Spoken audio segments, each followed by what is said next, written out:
should start up.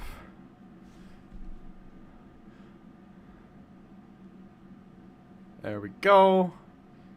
This is the stream quality ass. I remember since last time I streamed a game, I changed some shit with OBS. What did I do? No, I didn't do anything with OBS. It was for DCS. I remember. I was gonna probably test stream, and then I never did because I was busy. Yeah. So, oh well, they're live. They can hear us. So I'm just waiting for YouTube to establish it on the page so I can share it to the Discord. Poggerino. What? Said Poggerino. Poggerino. That kind of honestly sounds like an Italian beverage, Poggerino. Would you like to try some Poggerino, sir? Yes, I'd love a dip. Sorry, I'm getting into my fucking voice acting again. Goddamn. Anyone that watches it in post is just gonna be like, why is this dude just fucking tweaking out right now? I mean, why am I? Why wouldn't I, you know? For real. My patience is thinning. Shame. Alright, well, YouTube, YubTub. Alright. I'm gonna have to go back and word all the old podcasts, or at least title them differently, because, like, I want people to see the topic, not the podcast thing first. Okay. I don't know why I did the wording backwards from the start, because it's not usually how people do it. SMH. So, alright, well now let me just share it to every server. I forgot to ask Odd, I don't have the ability to post in his streaming chat, only his YouTube, but technically I'm streaming on YouTube, so I guess I get away with it, right? Yeah. Also, I had, my mom ordered the wrong, thing from Pita Gourmet today, or not Pita Gourmet, Rachel's, so I ate a pita. I had a pita with some salad. That was pretty good, so I have now eaten. Big Man has eaten. He's very good. I meant to, like, actually start up the stream, like, 5 minutes ago and then do all this shit, and then when it hit 3, I started, but, time crunch. Also, that dude just posted the entire War Thunder community, oh. Yeah, I should watch that later. That looks pretty funny. A couple more. Control V's. And then, okay. Make sure I didn't post. Alright. So that's pretty much all the servers I'm on. I definitely could join more. Maybe later we might have some more people. As of right now, we don't plan Did y'all on. see what Moose said?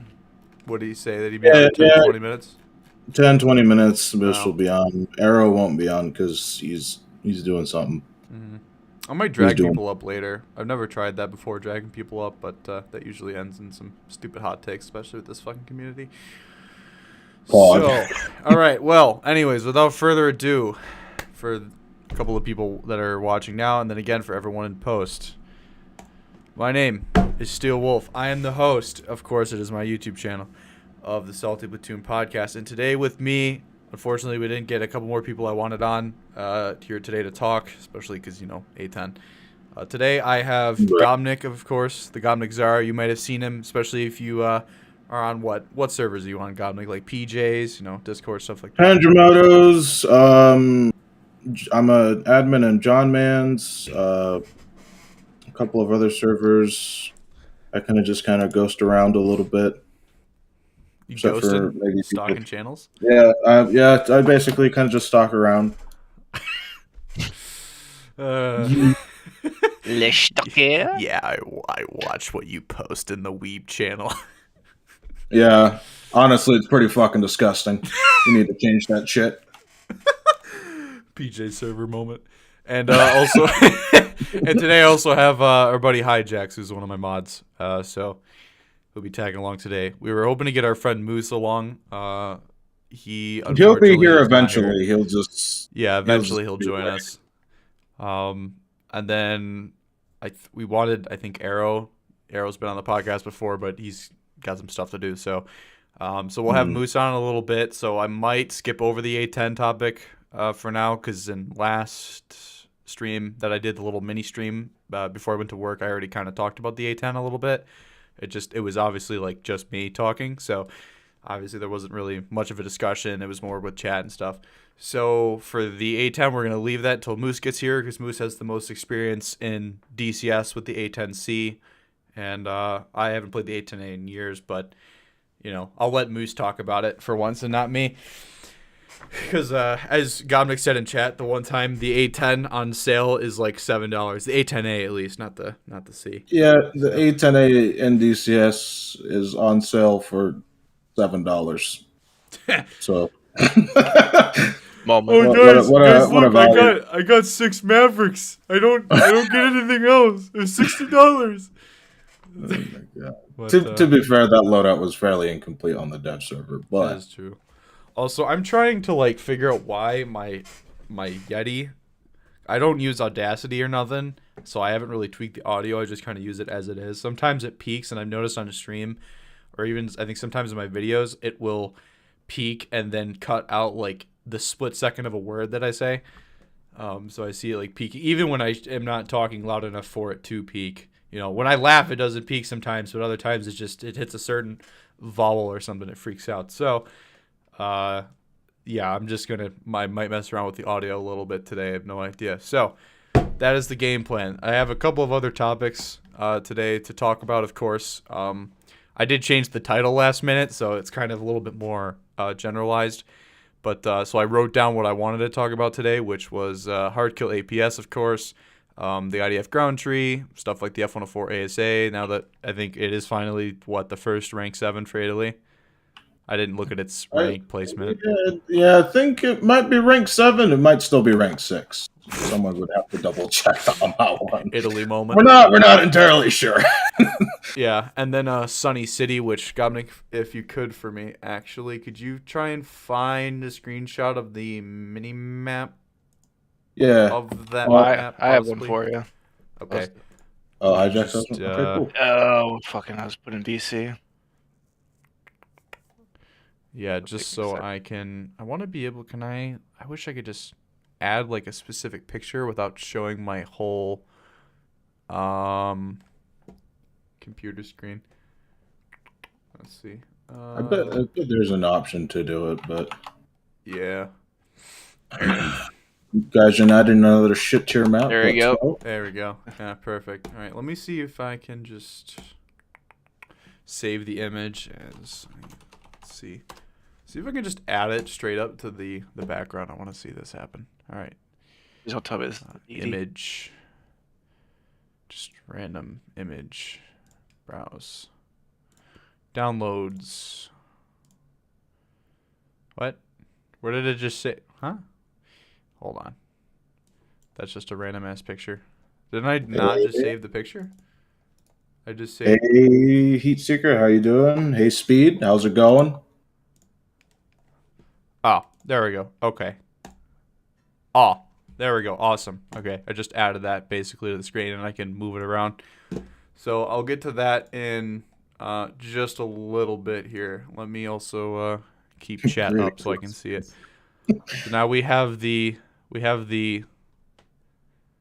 salt Platoon. Let me just drag that off screen for now. Just let it peek in the corner. Wait, this is perfect. This is an even funnier meme. All right, this is all you need to know about the Sunny City map.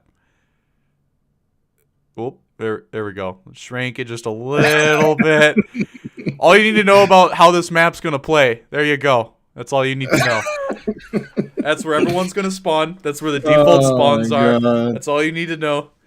Boom. Just just the beach spawn.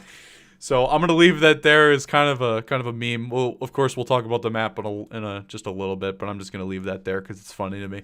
So I guess the first topic we'll talk about was the APS, the hard kill APS, the what is it called? Iron Fist APS. Fist and Arena. Someone can correct me on that pronunciation, but the Russian APS, we have that as well. Yeah, and the T55 AMD one. So AMD supplying the yeah. Someone could probably make a motherboard meme in there, but I can't think of one off the top. Oh, there it goes, peeking, whatever. Off the top of my head, yeah, I can't really think of a funny meme for that. So also I'm gonna grab microphone. There we go. Sorry if there was some ear rape behind that. Dragging my mic so I'm not looking off to the side. So with the hard kill APS, basically, I don't know if some of you guys saw my meme yesterday. I made, was it yesterday? The helicopter video? Let me check. Yeah, that was yesterday. It's got 813 views, so obviously I bet anyone who subbed to the channel at least saw it. So yeah, basically I just kind of made that last minute before I went to work. I was just bored, and the dev server had closed. So, of course, with APS, it is meant to stop ATGMs. That was its original purpose. Nowadays, they're starting to figure out how to be able to stop long rod penetrators, like AFP FSDS, and essentially the hard kill system, at least for the Challenger, was already kind of doing that. We were kind of messing around with it as well. Hijacks had loaded up the FE 4005, and for some reason, every now and then it decided to shoot down the Hesh shell. So, because Hijacks thought, what did you say it was? He thought maybe it was below a certain speed or velocity of the shell. Yeah, I believe it was around anything 1,500 meters a second. 1,500 meters a second or below, I think it would activate. But it didn't seem to work perfectly every time. That might just be dev server things, but well, that was what was weird too, is because like it just the APS just decided when. I mean, I know we're talking dev server stuff here, right? But it's like, let's be real here. So this is the thing. I go on this rant every time, especially it's like I like pointing this out to keep reminding people. When they say dev server, everything is subject to change, just remember every time they've introduced a new mechanic and they say everything's subject to change, or we'll look at it, we'll fix it, and then it proceeds to be broken the rest of time for multiple years with mechanics. Like, obviously volumetric is still very finicky. What other mechanics am I thinking of here? Just guided munitions in general, TV guided munitions, the rendering distance of all that stuff. It's like stuff they were like, oh, we'll address it, we'll fix it, and it ended up. I do believe on the dev server, tank skating was still a thing as well. I'm not sure if that got fixed. Tank skating. So at a certain distance, if you're in a helicopter and in an aircraft and you zoom in, at a certain distance, the game just decides not to load any sort of animations. So tanks will just be like sliding across the ground. The turrets will be like just like pointing in a certain direction and then instantly change to a different direction. Yeah. Yeah. Because we were messing around on, what do you call it? The custom map I made that uses the entire size of Tunisia, and that was happening. So yeah. Stuff like that. It's been in the game forever. They introduce something and they don't fix it. I mean, they fixed the LOD detail on Seversk for like 1,000 meters, but it's a map centered around more modern vehicles, and it's not just that map, but every other map in War Thunder still has just piss poor terrain rendering with TV guided munitions and targeting pods. Helicopters have it better, but that whole like walleye / Maverick view is just really clunky, especially, which is what like the A7E kind of fixes with the targeting pod. Is it you can use the walleyes with the helicopter as a view that renders better for some reason. So yeah. Anyways, but like basically as like a disclaimer, of course, with hard kill, it's like we can talk about it all we want, and then people will be like, but my dev server, and it's like, but my live server too, because the live server just constantly throughout the years has had issues that they never resolved. So with APS, it's like, will they get it working? Is it a little bit simpler than the engine itself? Like with rendering distance, that's on an engine level. That's not really like a program to do a couple lines of APS-C thing, neuron activation, basically, right? It's a different ball game with that versus APS. But of course, again, just always keep in mind that it could always be very clunky. One thing with APS, with the Challenger, other than the ability to shoot down long rod penetrators, of course, is because it is meant to defeat ATGMs, of course. With the meme I made yesterday, helicopters, the K-50 and the Apache and the Havoc, stuff like that, especially because like I think I've seen like France be on they've been against Britain, right? So it's like it's not like it's only just going to be Ka-50s and Mi-28s that deal with this, but the ability to stop that initial missile at you is a pretty big deal. Like I am actually quite excited for APS because I think that it's something that the Challenger 2 obviously still isn't the top MBT, but I feel like the hard kill system was something that it kind of needed because the whole passive defense of just slapping tons and tons of armor on just doesn't work for the Challenger. It's already just a slow, massive target, right? So them adding hard kill APS at top tier for Britain first, I actually think was a pretty good idea. Now, of course, the caveat is the K-50, as we all know, can guide Vickers missiles multiple at a time. Like you can guide all 12 missiles at the same time. So you're gonna overload the APS, and I don't think we on the dev server attempted like kind of just multiple things coming at me. So I'm not sure if the APS had like a second where it like needs to think before it defeats another incoming threat. And of course, it also had only 4 charges in total, 2 aside.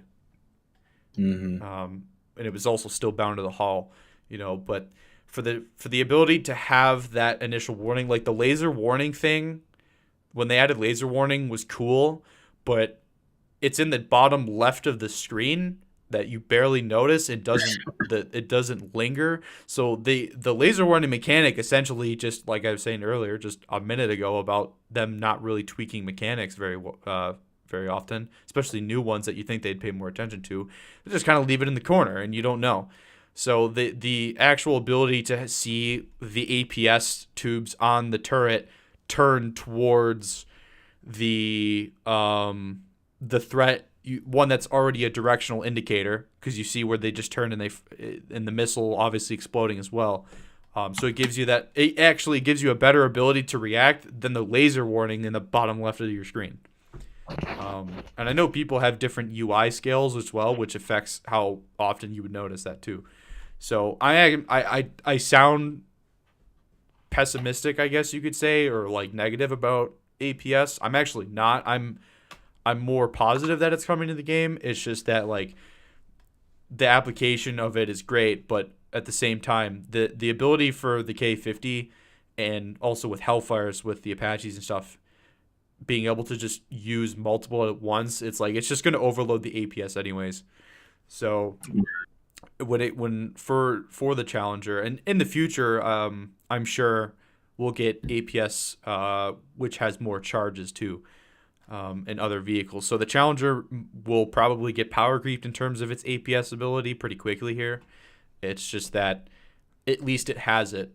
But like I said, like all you got to do is fire 4 ATGMs at it, and 2 of them are going to get absorbed by the APS. If the turret on the other side, the what's the word I'm thinking of? The quadrant. I'm just going to use the quadrant. The quadrant on the other side of the tank that is being protected doesn't intercept the other 2 ATGMs. You're still going to be able to hit a target. And I know a couple of CCs we were talking about it. The one said, like, I can't wait to fire half of my Vickers missiles just to get a crit on a tank. It's like, well, I mean, you still smacked a tank and you still disabled them, and they're still weak. Like, if you hit the Challenger and he uses 2 charges of APS, but you also knocked out 2 of his crew, or you damaged the engine, or you tracked it, it's like you have the ability to follow up quicker than he does. It takes the K-50 quicker to go land at a helipad than it does the Challenger to repair in an active combat zone with other players roaming around, mind you, and then get to a cap that has to be controlled to then spend 2 minutes to reload the APS. So it's like that whole dynamic. I think people are thinking that, when every single vehicle at top tier that can have APS gets APS, that suddenly helicopters not being ridiculously annoying is like a bad thing, or that it's like a bad thing for gameplay, because it's it's really not. It's just in the grand scheme of thing, War Thunder matches usually go quicker, even on like a bigger scenario like Battle on Eastern Europe, than it really does take for someone to repair. And most people might even just J out and spawn in a backup or another vehicle that has it in order to have APS in their defensive arsenal, let's say. So that's kind of like my whole opinion on APS. There's still more to it, obviously, that I'm kind of, like I said, like I'm just spitballing here. That's the part of the podcast, is just getting together and kind of spitballing ideas and stuff here.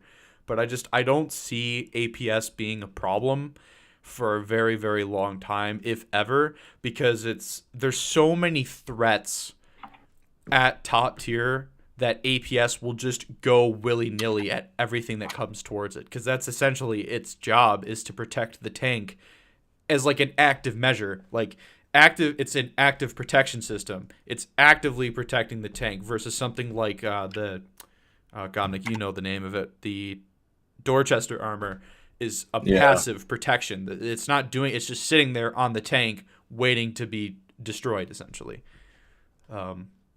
So the Black Knight, I think I want the Challengers. I've always wanted to play the Challengers. They should stack or fold, or whatever the word you want to use is, the TES and the 2F at this point, because the TES is just it's more useless 2F. I have both. It's literally the same grinding tank. two chieftains. Oh, there's Moose. Hey Moose, how you doing? Yeah, he's been here. Moose I was going to say, I've been here for a little bit. You were in the middle of a thing, so so I didn't speak. But. Awesome. Well, I'm glad you're here now, but we'll get to the 810 a little bit though, still, since we're on APS. But because I've got a lot to say about that. Oh yeah. Sure you do. No, nothing good. That's all I know. Yeah, there was a comment on the 810 meme video, because I didn't give the full context to the screenshots, and someone was like, "That Moose or that DMV guy, right? You know." So yeah. Anyways, the DMV guy was right. Oh yeah. So we'll get to that. So in terms of the Black Knight and APS, like I said, it's really not going to be an issue. Like multiple, like that's the other thing too. It's like K50 players, like especially because the K50 can do it better than any other helicopter. They can literally spawn in, then they can fly up like 50 feet, spam all their ATGMs, go down, and rearm another 12 missiles. Like then you're done, and there you go. You're spamming ATGMs again. And on top of that, multiple people, like people that are saying that like the K50 is no longer OP or some shit, or like that was never annoying. I'm like, did you play 2019 to 2020 War Thunder? Yeah, like when there was 5 fucking K50s at once. It's like 3 8 spawn in. The K50 literally just terrorized the entirety of top tier for the longest time. Do you guys remember when the K50, you could just like spawn it with ATGMs at the beginning of a game? That was the thing. That was just like, what? There was like 4 or 5 of them, and they would literally just clap the entire team. Your team would disintegrate in literally 2 minutes. It was ridiculous. Unless you had that one brave man spawn in AA.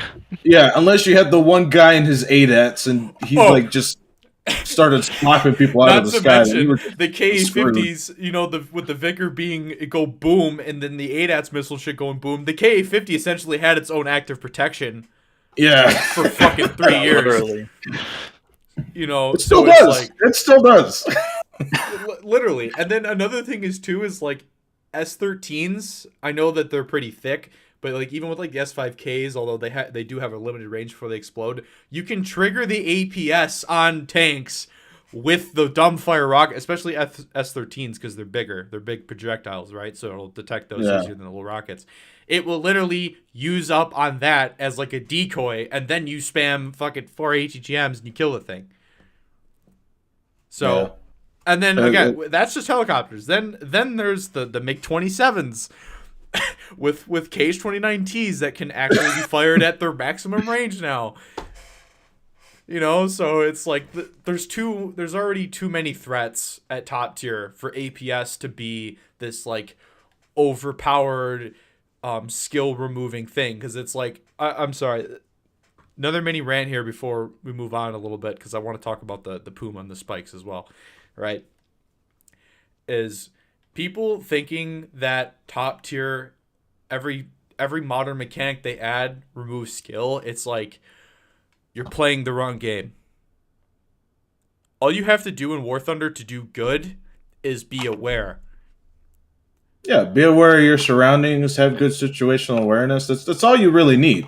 Yeah, there's like If there's you no skill. Like, whoa, wow, you can fucking in 0.02 seconds with your monster energy can you just shoved up your ass. You took anally like a fucking butt chug at a college party, right? It's like, oh wow, you can go for a split second and nail the driver's port of a T-72 with the 105 round before they added the M1A1, and it was like I could never pen a fucking T80 because the game with the ERA and everything just having a stroke.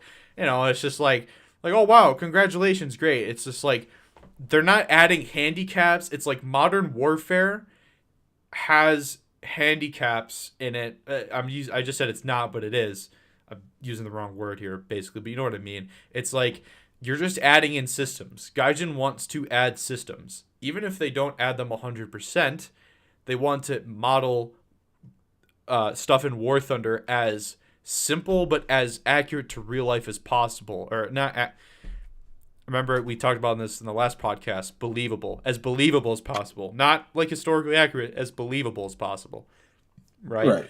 So it's like APS is a defensive system. Like, it's in the game now. Who gives a fuck? Like, there's nothing you can do to change it, right? They're gonna keep it in game. So it's like, oh, it's another thing to remove skill. It's like, dude, the dumbass who sits there on Alaska in the 4-way intersection looking at the fucking skyscraper, drooling if he could get up there like Smeagol on a short fucking landing, right?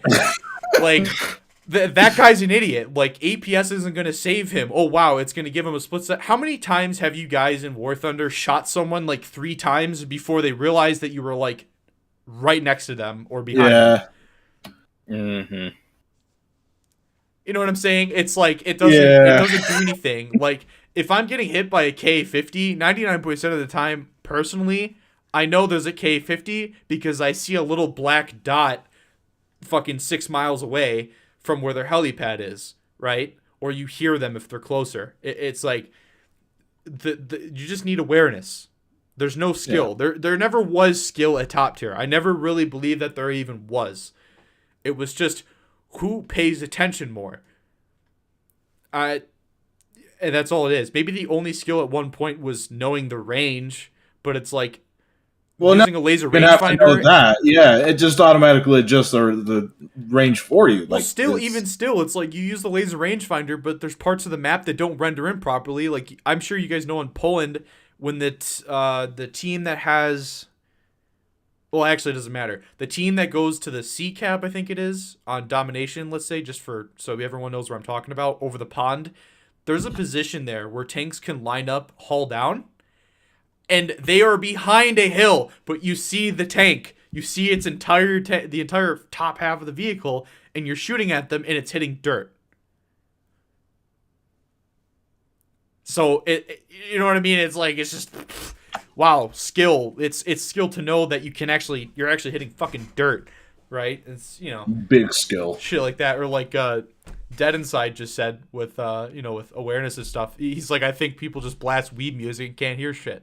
That is very accurate. The people that just go around, they just blast music all the time. It's like people play War Thunder however the hell they want to play it, but trying to keep the game as some like esports like pro skill, it's like, bro, you just got to not be retarded. Like, the biggest gripe that most content creators have, and I guarantee you most players have, is sound. All right, the most skill you need is having your ears screwed on correctly, but we have our ears screwed on correctly. It's the sound guy who doesn't. So, it's like, if you can't, oh wow, I saw a clip from Twitch streamer, I think it was it Nexus the other day, and then Akula had it as well. Literally just like a T80 just like driving past them, and it's just like dead silent. Yeah, that happens all the time. You'll get tanks just driving by you, and you don't hear a fucking thing, but you hear the helicopter 50 kilometers away from you. It's like, what? Yep. I don't need that. I need the thing that's next to me. I need to hear that, not the thing that's 50 miles away. it's ridiculous. It's like if you've ever played DCS and you get a bogey dope from the AWACS, it tells you the thing 50 miles away from you, but it doesn't tell you the thing that's 2 miles in front of you. More like, sound guy, have you ever been to an air show? Have you ever been to like a tank demonstration? Like, have you been outside, touched grass? Any changes in every goddamn update. It's like every update, they somehow entirely change all of the sounds and make it 10 times worse than it was before. Well, okay. I know we were gonna do the A10 thing in a bit, but I gotta mention it. Oh, yeah. The goddamn gun. The sound is not correct. All they did to it was like they took the 20 millimeter Vulcan sound and then they just deepened it. No, and we're like, yeah, that's good right there. Whereas in DCS, they straight up just went to the fucking U.S. Air Force and we're like, hey, we need a sound for this gun. And they're like, all right, you could have gotten a better gun sound. You could have gotten a better gun sound for the A10 by just listening or recording the bathroom at fucking Taco Bell. Okay? No, got me. Here's how they actually recorded. Okay? Oh my god! They went on a drive and they recorded their car running over rumble strips because that would actually sound better than what they did. I'm typing to Victoria and Jay. He said War Thunder players. Steel mentions DCS. Not gonna listen. Cope sees shit and come. Cope sees shit and come. Sodomites. Okay, literally. I swear to God. So I'm using it as a comparison because that's really the only other game I can think of that's both got the A10. I mean, and has a sound that's actually good. You can't hear the it really T80. is. You can't hear the it T80. Is the only. You can kind of hear the Abrams, but the Japanese you hear Konnichiwa-san from the other spawn and fucking Fulda. Yeah, you hear Japanese diesels from across the map, but you can't hear the T80 that's next to you. Just wait, hold on. As a sound demonstration, hold on. You just alright. This is the Japanese. Oh, konnichi. Just fucking go to the other room, but yeah. Oh man, I fucking love this podcast. This is great. I love this shit. Yes, I know, Vec. I know you're right. It's how it is. But yeah. Anyway, so we went from Challenger to Burt rant, and like, well, again, saving the Burt rant for a little bit later. We'll go to that next. Yeah, we got a lot to say on that one. That was a lot. It's like I said, last stream, the entire first half of the stream, and me at the dev server was me talking about the A10. So we'll save that for like near last this time. So, anyways, back on topic.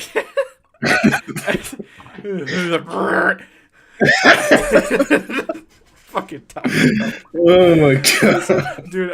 I'll send a personal email to the sound guy, be like, please go to a Taco Bell and record a better sound. Oh, fuck. Oh man. I want to see something here. If I go, oh yeah, I'm gonna go down by 1 decibel. Hopefully, it stops peaking my mic because I see it. As a Japanese, I feel offended.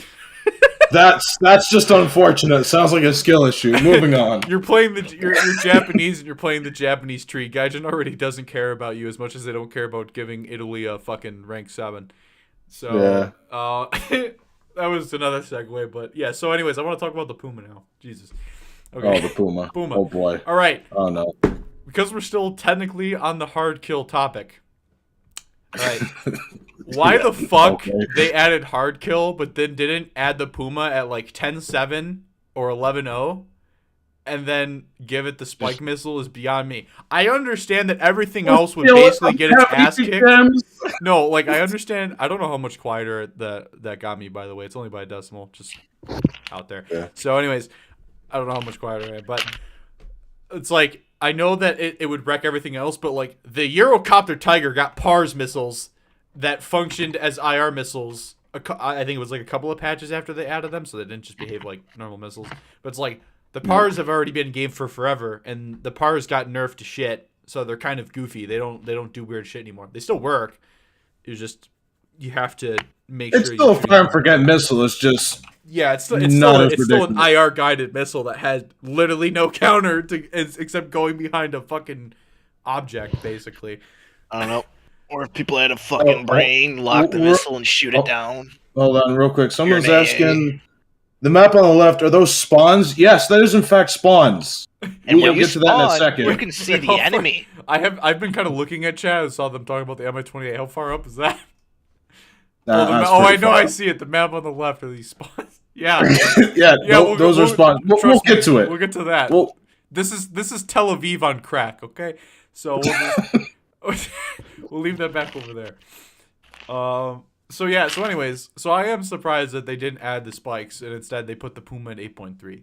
So we did do some comparison on my little quick dev server stream the other day about the comparison between it and the CV90 or the Stritsford and the STR-F90, and how the STR-F90, while it admittedly does have a much better round as its upgraded round, its stock round is also slightly improved. But the fact that it is still 10.0, remember when the CV90 was added, it was before volumetric. It was able to kill T-72s from the front by shooting the driver's port repeatedly, and the spalling would go through the glass because it was just a pixel, and the round is also a 40mm round, so it's tinier than like a 105, and it would kill T-72s instantaneously. After they added volumetric, the CV90 went instantly from being like the best vehicle in the Swedish tree to being pretty middle of the road, because now it couldn't murder one entire nation of vehicles with a stupid one-trick pony, right? Like, it actually has to get around the sides, and the CV90, until now maybe because they did change the gears and stuff, was or is slower than T80s and stuff, right? So, while it does have better penetration, and of course the other versions, the one is the AA and the other one has the bills, so the top attack missiles. The fact that they added the Puma at 8.3 is fucking stupid.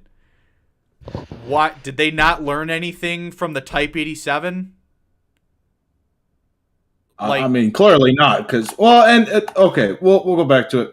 It's still a dev server. Like, the BR could change 100%. Yeah. I could see them changing the BR. I 100% see them. I don't doubt it going up, but the problem is with the Type 87, they left it at it was at what, 7.3? It entered the live server at 7.3. Can I just tell you how many upvotes, how many at SMIN 1080p was, hey, before the update goes live, as number one priority, pass along that the Type 87 does not start at the live server at 7.3.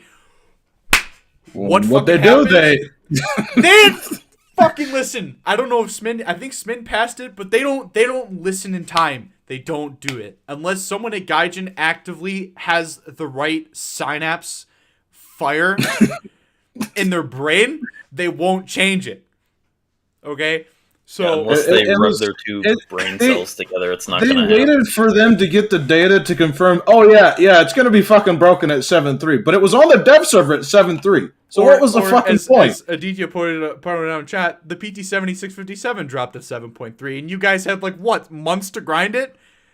And when the CBs or when the CCs got the test drive, we were like, this thing's fucking stupid. Spookston got a nuke. Cave Nub was the first person to get a nuke in the thing. The second we got the test drives, I shit you not, in a half an hour, he posted a nuke screenshot with that thing. In a half a fucking hour, he got a nuke with that thing.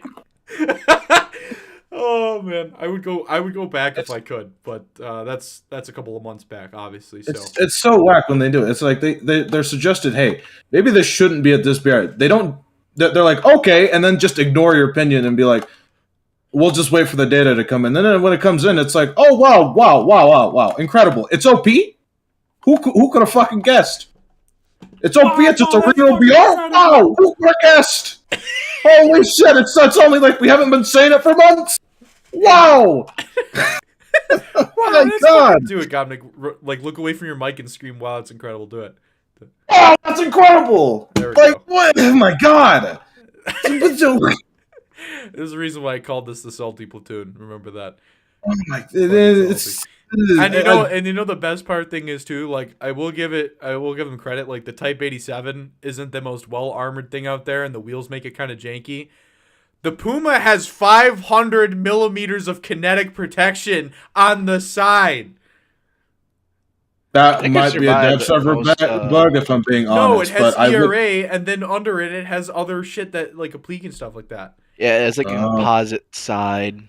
Yeah. Then what's it doing? Not at 8.3. it can shoot at a T-32, Gopnik. A T-32. A T-32. T-32 players about to fucking be on life support. Because, goddamn. Hey, yo, that's a Puma from, like, the 2000s. What the fuck? A vehicle we have surpassed Metal Gear. Originally it was the T-72's upgrade, but it's like, the T-72 is still an old design, right? But it's like, it's from 2016 with the we got the BVM, right? But no, this tank is like post fucking 2000, and they're like, against the T-32. Yeah, let's just put that in the game. Or the Centurion. Mhm. The Centurion, I think, is 7.3, right? The 84mm one. Yeah. The Centurion 7.3. Ratel 20 is fucking 6.7 now. Yeah, that thing too. They're just Gaijin and wheeled vehicles. There's so many vehicles that are out of BR they shouldn't be, and they're there because the people who play them just like suck shit in them. So then it gets like shot down into a BR it shouldn't be. It is simply a difference in skill. Your tank is from the future? Simply a difference in skill. Simply. Yeah. I must accept my fate and my poor old Centurion. Oh man, that's gonna be great. I can't wait for Orange Fan to be screaming about the Centurion while he gets shot by a Puma, because Orange Fan fucking loves the Centurion. Yeah. People are like, come on, Roof's team, playing a bit. fucking turn, tank, this piece of shit. And then a Puma goes, hi, how you doing?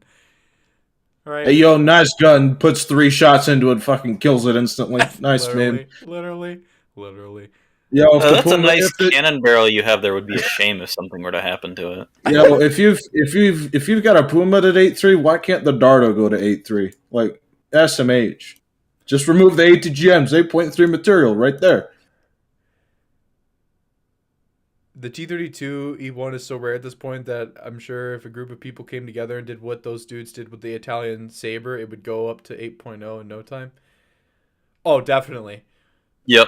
Definitely. Oh, 100%. Bro, the Puma can't pen the 300mm upper front. Oh, blade. no! It must be 10.7 worthy, bro. Oh my god. And the worst part is that the Puma has a remote controlled turret too, so it's like the whole crew is protected. Yeah, and good luck trying to pen a thing with heat at That VR. thing's just gonna like pop over the hill, and you're gonna shoot the turret, and it's not gonna do jack shit. Good meme. It's like the new Leo 1. It's like the Leo 1 is 7.3 and it's shooting at super Pershings. And then it's shooting at tanks that were barely rolling off an assembly line in 1945. If I remember correctly, all the ammo is stored in the turret, and if it gets racked, nothing happens. What? Good luck racking it, because it's like, what the fuck? even then, it's just like good luck fucking racking it. Nah, yeah, true. Yeah. BMP1 going to go down to 7.0 after Puma drops? No, it's going to go down to 6.3. It's going to bully it out of the BR bracket completely. Just into the ground. Yeah. If they don't raise the Puma up to like 9.3, like the BMP2M has coordinates, right? But it's still like a BMP2, so I kind of get Gaijin's like bullshit like reason for leaving it 9.3. Okay. But to be fair, it shouldn't be 9.3. oh no, it should. I use that thing in my 11.0 lineup. Yeah, it should definitely like go up. But and the best part is too, Cornets you can multi-guide, so you could murder Challenger Black Knights with that still too. oh, funny. Cornet Gilbert. Oh, you have APS? Oh, I can just double tap. Oh, so you have APS? Okay, how about you go hard kill some bitches? So yeah, the Puma being 8.3, that thing better go up to 9.3. I saw that the Bagel Panzer gets a 2-plane stab at a certain speed if you remove the toe. So technically, Germany's IFVs are getting even more cracked. Not just I didn't No, really but- notice but- any but change hold on. when you went installing the 2-plane. It was like maybe like a 2% increase. Fucking. well, the gun Yeah, shit, yeah. But it probably helps with the snapshots and recovering the gun quicker, letting the gun. I would say that's at least like somewhat balanced though, because you have to trade out your toes to get a 2-plane stabilizer. That seems fair to me. Okay, what doesn't seem fair to me is the Puma just sitting at 8.3, being like, haha, funny, nice chieftain. I'm gonna just like make your whole fucking tank irrelevant. The Puma be like, bro, is that how you spell German players? Puma? Fucking way of Eddie spelling said in chat, funny way of spelling German players. So, Oh, yeah, anyways, that's really pretty much it with the Puma. I would have gone more in depth if it had the spike, but like I said, something like the CV90 at 10.0, while it does have a faster fire rate and it has more ammo and pen, I I do understand. believe it also But, has proxy shells like, as well. well, yeah, and proxy shells, but like the Puma, eventually Gaijin's gonna make it that you can just set the range like manually. Like I guarantee you, they'll fuck with that at some point. So while it does have some more like utility in like the anti-heli department, like I get that, but the Puma literally has a round that's gonna be useless because there aren't any helicopters unless you purposely up tier it. So like that round's gonna be useless. So like, you know, the CVs when they get up tiered 11.0, it's like you're good fucking luck, good, like, you know, have fun basically. They're cool vehicles. I love the CV90, especially the C with all the armor on it, but it's just like they're really not that fun to play because the bill, you know, it has the limited stabilizer and it has to, like, the Bradley deploy the missiles, so the reaction time is poor. The CV90C gets smacked pretty easily, and the LVKV90 has a really shit vertical traverse. So like, while they are at a battle rating that I can kind of agree with, it's just that in their current shape, like current form of how War Thunder like just plays out, they're really not that good. So like, I mean, obviously, I'm not saying the CV90 should be 8.3. At minimum 9.3 for the LVKV because it lacks the armor and the what do you call it, and the extra shell. But like that's like in a worst case scenario, like maximum down tier, right? But like I said, they're fair. It's just the Puma is just at 8.3 is retarded. That's just dumb. I mean, it's at the same battle rating as the Bagel Panzer, right? Is the Bagel Panzer 8.3 or 8? I think it's actually 8.0. The Bagel It's Panzer. 8.0 now? Oh, Let me double check that real quick. yeah, because I think it used to be 8.3 forever, right? No, it went up to 8.7. My bad. It's 8.7. On the live server currently, is that where you're On the checking? on the live server, it is currently 8.7. CV90 Mark IV with spikes. I mean, eventually they might add the Puma with a spike separately, which makes no sense to me because I thought the Puma originally had a 50mm gun. I know the Martyr 2 was like a 50mm gun, but I thought that the Puma they were experimenting with a newer 50mm as well, not just the 30. But then Germany decided to go with the 30 because it's cheaper. So I have no idea if they added the spike with it. As basically, if you had to grind a copy paste vehicle just to get a single ATGM launcher, that would be pretty stupid. Yeah. So yeah, that doesn't really make any sense. I think it's stupid as shit. And at this point, we gotta move on because that was funny, but we're burning time. Yeah. So, but yeah, that's pretty much my opinion on Hardkill, and obviously, The Puma. Very strong hatred For the Puma being 8.3. Yes. Let's move on before I go on another round. I mean, it's pretty much me. I always feel like I talk too much, but then it's just like when I let you guys have the floor, like it goes. I don't know. It keeps going. Yeah. Yeah, I try to stay on track, but I mean, it is what it is. We got all the time in the world here. My mom said she'd be home by like 4:30, so I don't have to worry about like closing my door and then drowning in the heat of this room. It's like actually pretty nice outside, so like I'm kind of sweating already. So when she gets home and then like I have to close my door and I'm sitting here sweating my balls off and I'm like Gobnik, the fucking Puma, and I'm just like the meme of like the guy from like the old airplane movie or whatever the hell always got the headset on, he's just like dripping sweat. That's just me. Yeah, so, yeah. Really oh, Gib, that is perfect. Better idea. The Puma, he said the Puma will be Spookson's new HSTVL. No, it's going to be my HSTVL. I'm going to make 10 videos about it. According to Rheinmetall, the Puma has to have a 1,000mm penetration. It's actually bratwurst, so it doesn't ammo rack. Are you my mom? That doesn't actually ammo rack. It just cooks the bratwurst in the back for the crew. The British have their little tea cabinet, and the Germans are literally just firing their sausage. All right. Anyways, moving on.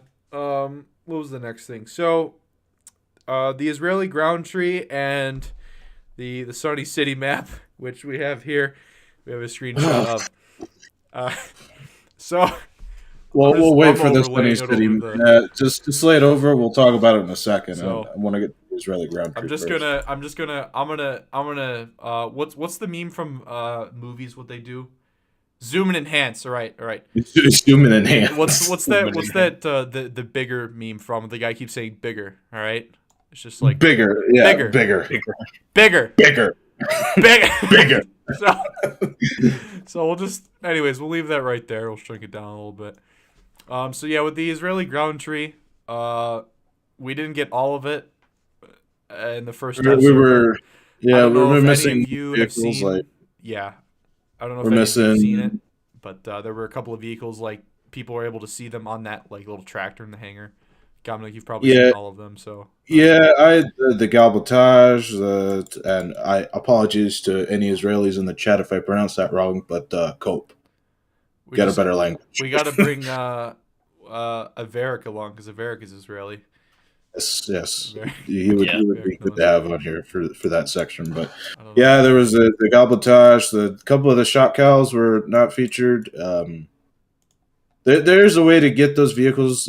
Another vehicle that wasn't mentioned. It's an entirely different tree though. The J8 was also not on there. But Yeah, we never get to play J8, unfortunately. yeah, Didn't they find the textures for the Mirage F1? Yeah, somewhere? there was textures for the Mirage F1 as well as the Super 530. There was a bunch of stuff they didn't show on the dev server that was in the game files, but yeah, Israeli ground tree, really, just a ground tree. Honestly, it's cool to have. I don't really have a whole lot to say about it other than move the Merkavas to the other fucking tree, so I don't have to. Like, that's ridiculous. Israel What? isn't the star of its own update. That has so America- many different jokes in and of itself because of the Star of David. Oh my god. Yeah, they Wow. just, I don't know. It's so dumb.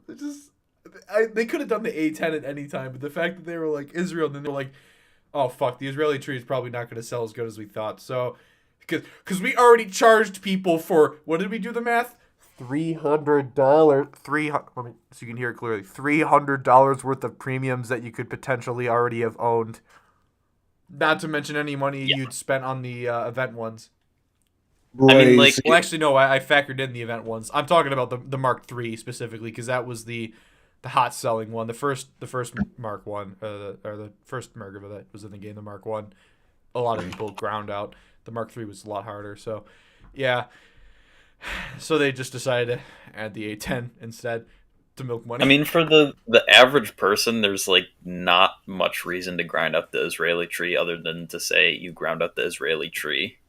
Because another- like what monetization. in that tree is not in another tree. You have your M60s, you have the shot Caldelet or whatever.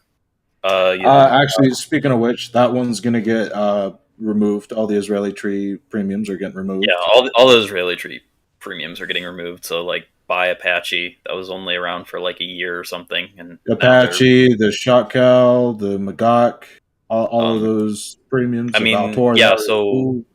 you for the most people, I think they bought them solely for the fact that they were Israeli because that was kind of cool. And now they're kind of like, oh well, you're not going to be able to use them as in the Israeli tree. So, what reason would you have to buy them for the Israeli tree when you can get basically 90% of the vehicles in the Israeli tree in all of your other trees that you've already ground out? Yeah. I don't really see a reason to grind into the Israeli tree unless you just really want to do it. I mean, especially like with all the Merkavas or whatever, like those are also found in the Merkava? American tree. Like there's very few vehicles that are actually like unique to them right now, the M51. and I don't if they were actually planning on doing an Israeli tree like a long time ago, like they planned it in advance, they should not have put any of them in any of these other trees if they wanted to make it unique. Well, that was the thing. Remember, I especially I got some alternate conversations in the CC Discord about it too, like stuff that Gaijin didn't even say, like stuff that Smin was talking to us about. It was just like they originally didn't plan on an Israeli tree because they thought they didn't have enough information, but the money making department, let's say the investors or whatever you want to call it, wanted to make sales. So Gaijin thought, we'll just sell Israeli shit to make money, while at the same time trying to gather information for the Israeli tree. They couldn't find enough because, you know, they were developing many other. There's been so much stuff that's been added to the game that they had more focus on, you know, with radar missiles, with you know, laser rangefinders, the digging mechanic, which no one fucking uses, but they cared about it anyways. You know, shit like that. They had more immediate things for each update to worry about than in the long term. So they were to make money, to make people happy in the short term. They were selling Israeli premiums, and now obviously the investors, they want more money. And then with Gaijin, it's a lot to handle with accounts and ownership of stuff. And they are like the Israeli Apache.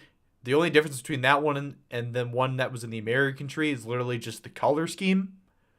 It's a separate. It's the same helicopter, separate file. So it's a separate ID on your account, right? So it's like, to have it, they can't just be like, oh, now you just. They could have just imported it and done some weird hunky-dory shit, but that's for a lot of people, not just, you know, it's not 10 people they're doing that for. That'd be tens of thousands of people that potentially own this premium, you know.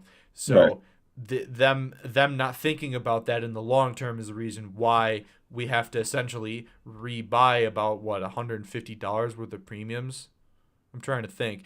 $50 for the Baten, $50-$60. It's a lot of money. The Valtor, yeah, that at least is $100. At least, I think it's closer to 200 or more. Yeah, maybe even 300. If you factor in the new M51 and the Merkava, yeah, it'd be a little bit more than like $150. So, yeah, about $200 worth of premiums that you have to rebuy, and that's simply just because they just, at the time, they didn't care, which is stupid, because it's like people were like, lol, like this vehicle, this vehicle, this vehicle, this vehicle, this vehicle, this vehicle, and there you go. Like, the most I've seen Spin saying that they were struggling with was the AA. Like, they can't really find information that the Israelis used the M42 Duster, but there is an M42 Duster in a museum. They haven't found any information showing that they would use it. It's like, you already copy and pasted the Sherman to fucking 6 different trees. Yeah, what's going to be the deal with copy pasting the M42? The Sherman is literally in every tree, I'm pretty sure. There might be one that it's not in, but it's in like every tree. So I don't The only understand. tree I don't think it's in is the Sweden tree. Literally Sweden. But it's in every other tree. It is literally This is in the every thing other I tree. noticed with this shit. They like, Gaijin doesn't want to go down a rabbit hole of like shit, because they know people start asking, what about this, what about this, what about this? Like people like asking for a Dutch tree or a fucking Yugoslavia tree. And then they kind of dip their toes into the abyss, and then they're like, someone's trying to grab them back out of the abyss while the abyss is trying to swallow them. And then they're in this void. So it's like, you either got to full send or you got to just say, fuck off. But that means less money, less potential premium sales and stuff like that. Less potential stuff to monetize. Right? Yeah. So, you know, it's like, that's what it is when it comes to this stuff. They should have just... They should, at the very least, do what they did with the Valtor. There's a 30. If you own the Israeli Valtor, you get a 30% discount on the Valtor 2N that they added, the French, the premium one. So they should at least discount people for those vehicles when they sell them. The Israeli Apache, I haven't checked because it was given to me as a trophy, and then we'll know by the live server if they do discount it. They should at least 50% discount that for people who own the other one. So they're spending $25 instead of $50. I get it's not in Gaijin's own interest, but as a consumer-producer relation, that's bullshit. Because you know people want to buy them to grind the tree. So that's that's what it comes to with the Israeli tree. The only real unique shit is the Makbet, because it's a Vulcan with stingers, so it's still at a lower battle rating, but it has the ability to have a couple of missiles. So, I mean, it beats nothing, right? Beats just a normal Vulcan, which you do have to grind through. But hey, then you get the upgraded one, right? It's not really a bad thing. I also think that the Israelis added more armor onto those. I forgot to look in the dev server, but they looked a little chunkier, so they might have more armor against like 12.7 MGs. I also Yeah. heard it gets thermal as well. Did it get thermals? You might be thinking of the LEVAD. No, not the LED. Oh, we would have to check, but dev server closed. So, and then the other thing is the what do you call it? The Tehran. I think that was the Tehran 3. Then there's also a Tehran 5 or something in the files. Is another one. Mm-hmm. So those are kind of unique because it's kind of like American gun. It's kind of like the Chinese American gun, kind of more Russian style vehicle. And then of course the later Merkavas, the Magak 6B, the Magak 7, which I don't think we saw in the files. It's only the Magak 6B Galbatash. So that, I mean, but it's more unique than just a straight up another M60, which they do have, but it's about grinding towards the unique shit. That's like people who've ground China, like Wolfram knows this. That's you're grinding through the dumb shit to get to the good unique shit, which I don't personally like doing, but that's the Israeli tree.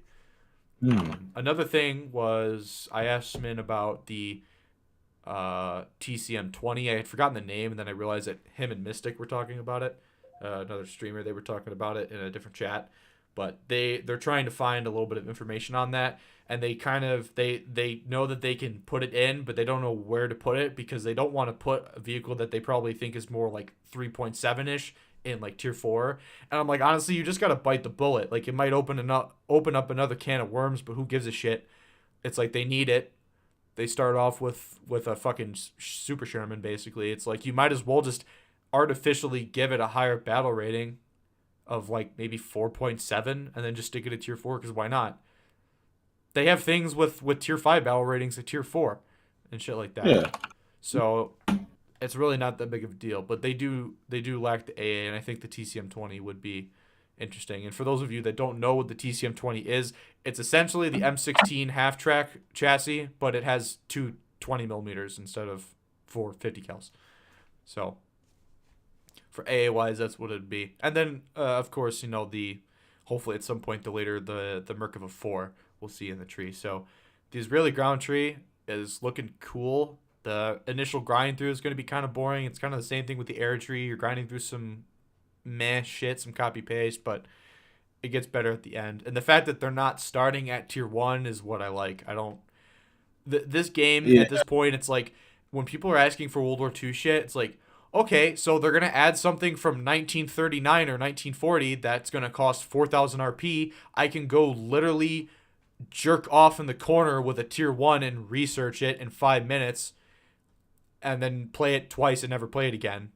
Like the ability for Gaijin to monetize a very small enthusiast group at like tier 1 to 2 and maybe 3 is bullshit. It's virtually non-existent cash flow for them. Remember, in the end, it's always about cash flow for Gaijin and for any company. They're trying to monetize shit in a certain way, and that's what it is. So for them starting at tier 4 is, in my opinion, is so much more preferable because they know that their demographic is mostly playing tier 4 and up nowadays. You know, mid-tier really isn't enjoyable. Not anymore.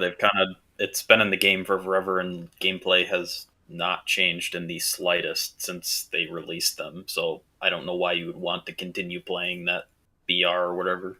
Yeah, there's no reason to.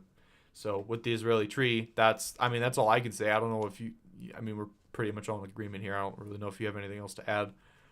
No, like I said, it's a treat. It's in the game. Let's probably move on because, interesting, but not. When they had the Merkava 4, that's the only reason people are going to play is because they want the Merkava 4. Yeah. For me, it was the only 7C, and that's it. And it'll be a small group of people that get the Merkava 4 because again, it's a treat. It's in the game. It's a thing. Yeah, and then afterwards, anyways, like I'll just go play Armored Warfare and play the Magak in there because it's more fun. And you Just get 'cause- it all a lot quicker. and you get it all. Yeah, you get you can play Armored Warfare with no premium and boosters for probably 2 days and get the Magok 6B, which I think is tier 6 or tier 5, and then the Magok 7C, and then you can just play PV with your friends, have a chill night, and listen to some music and get drunk and have fun. Versus War Thunder, where you're gonna get drunk, you're gonna say the gamer word at people, and then you're gonna get chat banned. So I mean, like really, like let's be honest Talking here. from experience. No, I'm talking. Well, I mean, it depends on if I'm on the receiving end or not, because I have been on the receiving end of people that have played drunk and have called me the gamer word, and then they just get chat banned because like you'll never see them again. You just know it for a fact. I remember one time a guy was saying the gamer word and said how drunk he was, and there was a mod on my team who was like, "Lol, that's funny." Opinion invalid, and then the guy just ceased to stop spamming chat all of a sudden, and we were laughing our fucking asses off. It was so good. Literally, it was just like he was just type. You know, people like they just start spamming random shit, or like the wheelchair emoji. He was like spamming the wheelchair emoji, and then just ceased to exist. So that was pretty damn funny. But yeah, so the next thing, kind of tying into Israel, is the map that is apparently supposed to be based off a part of Israel, at least that region, is the Sunny City map, which, as you can tell, is Welcome to very badly another designed. shit tier map made by Gaijin Map that won't design be fixed. 100. I did see earlier Jess said something about apparently Conquest is the only problem. I mean, it's not even about where the spawns are. It is about where the spawns are placed, but it's like, look at the map. Look at this. I'm gonna zoom in What enhance. is this? No, what it is isn't. It isn't about where the spawns are at, because if the spawns were even just a little bit more to the left or whatever, you could still just Look, I mean, drive over there. Just look at this. This is just like that. Again, I know Conquest might be the only map or the only mode where it has this issue, but just for a second, I got to mention the spawns. This is just Normandy with like removed extra steps. Okay, Normandy you can do the same thing, but you at least got covered. This I is never just looked like at it that way. I literally never. This is like if they took the entire open area of Normandy and cut it off. Yeah, fucking like right. that's what I'm Holy saying. shit. Yeah, like it's just Normandy, but the extra steps are removed, so you can just shoot from spawn to spawn with no cover. It's like, Literally, wow. I played this map. Gameplay 100. I played this map in the dev server once. I looked at it through the mini map and then watching someone else play it later on. I spawned in here in the Merkava Mark II, and on the dev server it was like double up tiering me to like 11.3, so there were people in top tier because it just like, I guess they just throw the matchmaker out the window, which is probably a secret thing that Gaijin probably didn't want people to notice, but who knows. And I literally, there was a leopard and he just fucking shot me the second I moved, and then I was dead. And I was like, cool, great. Well, So the map is map. centered around somewhat modern-ish time, not World War II. So they kind of want vehicles that can shoot at longer ranges. I mean, this literally shows you right here, 225 meters. That's 450. That's 450 meters right there. That's not even, you're not even halfway like to anything. That's 400 meters.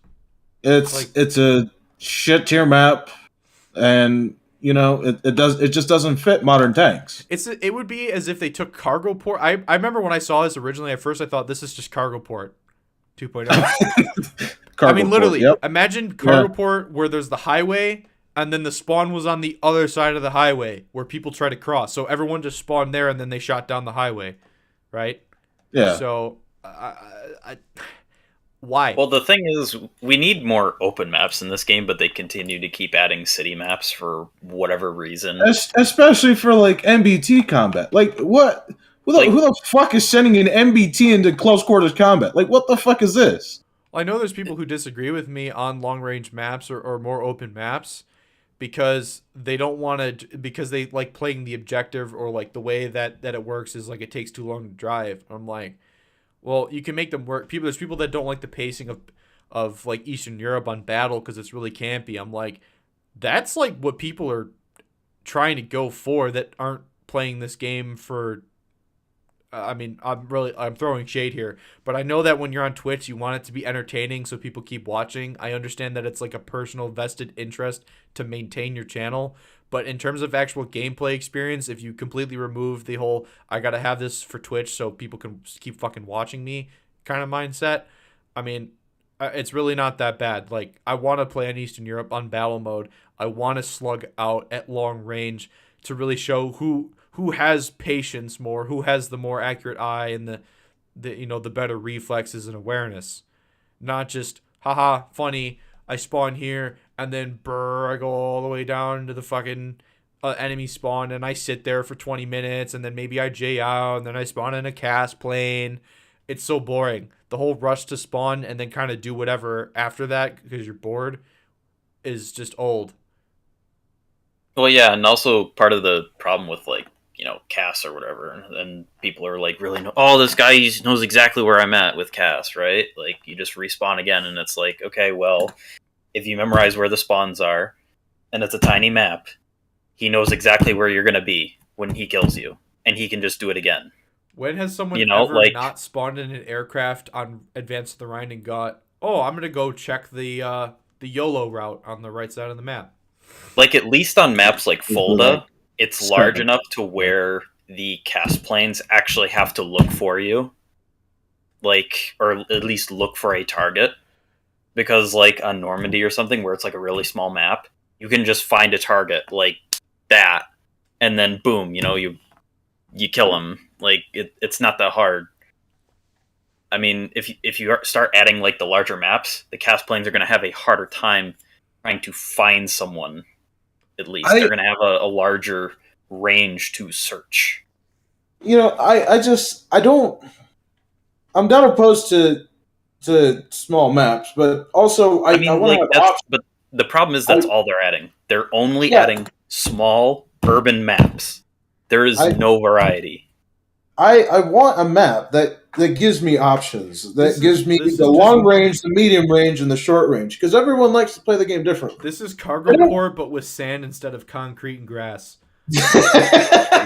Buildings. There's no fucking variety, and I swear to God, I remember like at one point, like we were asking something about the map designers for Gaijin. They are artists.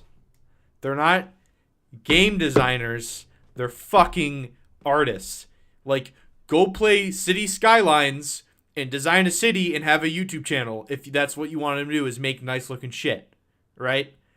They literally took sand, water, and then just in the middle of nowhere put concrete down, which, okay, in the Middle East, that does happen sometimes. It's just like city, sand, nowhere, right? But like Dubai.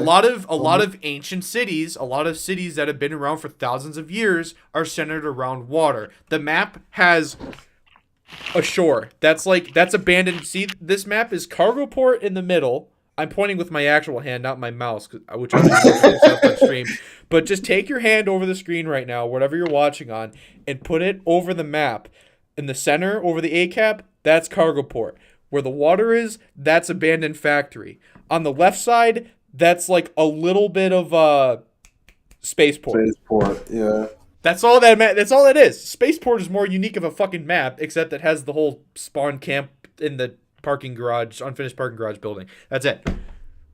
Right?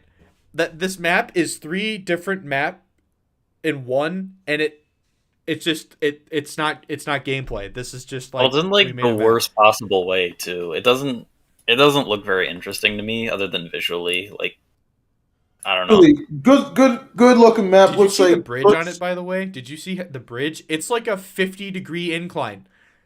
That's an exaggeration. It's probably more like 30, but it's like a 30-degree incline, just that goes like 100 feet. Why? Why wasn't it shallower? I made a tank map mission on the Skyscraper City map, which is an air map, and it has more fucking detail than this map does. It's literally just buildings and bridges. It has a fucking skyway that is more unique than this map. All right? Actually, Dead Inside just said in chat, where's our Baghdad map or Kabul? They could have done a better job at modeling Kabul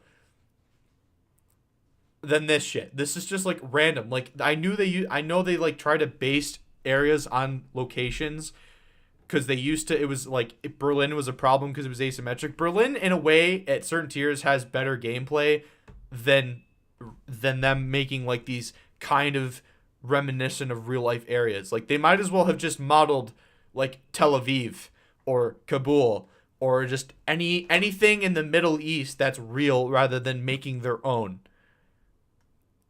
It's dumb. And then another thing too was I proposed in feedback, which I know they'll never fucking do because they could do this for every map in War Thunder because some of them need it.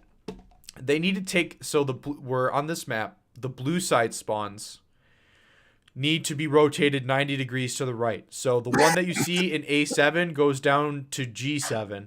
The one in A1 goes to A7. Then the red team spawns, they go respectively to A1 and G7. But then you add in more detail in the G line and the A line. You're done. You're literally done. It's a city map. But boom. Congratulations. You have a couple of parking locks and shit. Okay, I get that, right? But it's like you just don't leave the spawn to spawn action open. They've done this twice in a row.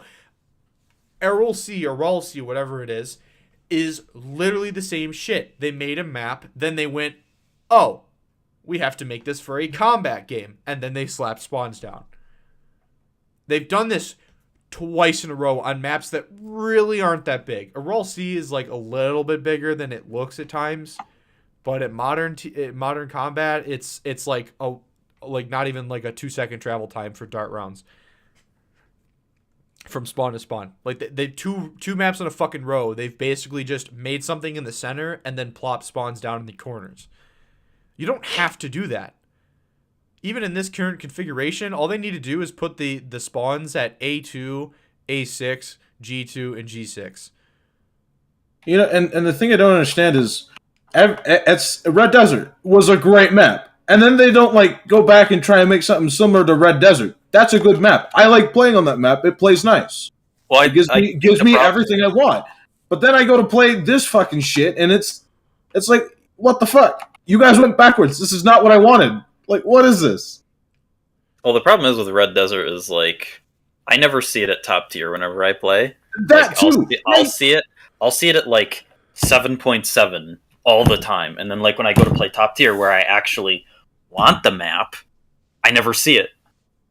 I don't understand like War what they're Thunder doing. City maps were supposed to be for a taxi sim. That's accurate. That is too accurate. It is very accurate. Sorry to interrupt you, Govnik, but that was funny. That was funny. Yeah, no, that was funny. I agree, but yeah, it's just the map. They add a new map, which is like really good, but then you'll never see it at the tier because for God knows what reason they just because won't people let are you telling see it. me like it's people are confident that it's the map voting system, but it's like every patch I see people like, "Oh, I'm gonna ban this map now." It's not a dislike and a ban thing. It's just a rotation thing. Like it's just Poland is like still a more common rotated map than Red Desert. Like American Desert. Didn't they used to have maps by tiers before they added the banning system, Yes, and but then there they wasn't just enough opened the maps in the game floodgates? for it to ever feel that way. That was the thing, is that there was never enough maps for it to feel like that. Until now. And that's funny, like the map voting system I thought was going to be a really good system because I thought it was going to be maybe similar to Battlefield's like map filter where like you could just select the maps, and then they were like, no, you need premium to ban one map. Yeah. We have how many maps in game now? And then on top of that, Gaijin separates the maps by their like surroundings of Volo or Poland. So it's basically double the same map, but it's basically the scenario wise it's double the maps. And we still have one map ban. It should just be like a map filter. I will sit in queue for fucking 3 minutes waiting for a match to get a match of something that I want. I would much rather do that. I used to do that in Battlefield for Use. I used to sit in fucking queues for like 10 fucking minutes to get into a lobby of a map that I wanted to play on. It's just, you know, it's like this shit doesn't make any sense. I don't understand why they keep designing maps like they're fucking artists and not developers. So I would rather have a map that looks like complete shit and plays good than a map that looks good and plays like ass. Says literally every War Thunder player ever. Yeah. I'm not the only one who said that. I haven't been the first to say that, but for real, I would rather play a map that looks like garbage and plays good than a map that looks good and plays like ass. You know the meme of the senator that you sent me earlier? It's like Yeah. the map developers are like War Thunder player opinion detected, opinion invalid. That's just how it is. Yeah. So like player detected, opinion invalid. I know what's best for the game. Like I have no doubt that the Gaijin map developers could make a pretty good map for like Grand Theft Auto, but they can't make a map for shit for War Thunder. Bro, the map looks like it's made in Tetris. I'm just seeing that. That's cursed. Oh no. Oh my god, fuck off. That is actually pretty cursed, yeah. Yeah, that's man. So they actually just played Tetris and was like, "Hey, that could work as a map." Yeah, they literally just played Tetris and then drew out the lines between the pieces as the roads, and then they're like, boom. You know something funny? That's I Tetris. actually I know people think that like Red Desert is just driving. Every time I've played Red Desert at like a modern tier, it's really not. Like okay. Couple things here. All right. It's really not. I do think that they could shrink Red Desert a little bit. There's just some areas that just are kind of needless. Like they just place rocks in areas where it's like I just want to drive straight. Because they've already done like the terrain thing where there's higher areas and there's lower areas where you can sit in, right? So for that, it's like the map could be a little bit smaller, could be redesigned. The other thing is too, every time I've played on Red Desert, it's been in a match with a lobby that wasn't full, except one time I played it, I got it at 11-0, and all the enemy team did was they rushed the caps on domination. They were the Russian team. They spawned in K-52s and they spawn camped the rest of the game. And no one spawned in SAMs because it was still when like the ADATS basically is the only good one. People were still kind of grinding the German SAM, the Flak Rec Rad, and the Itos.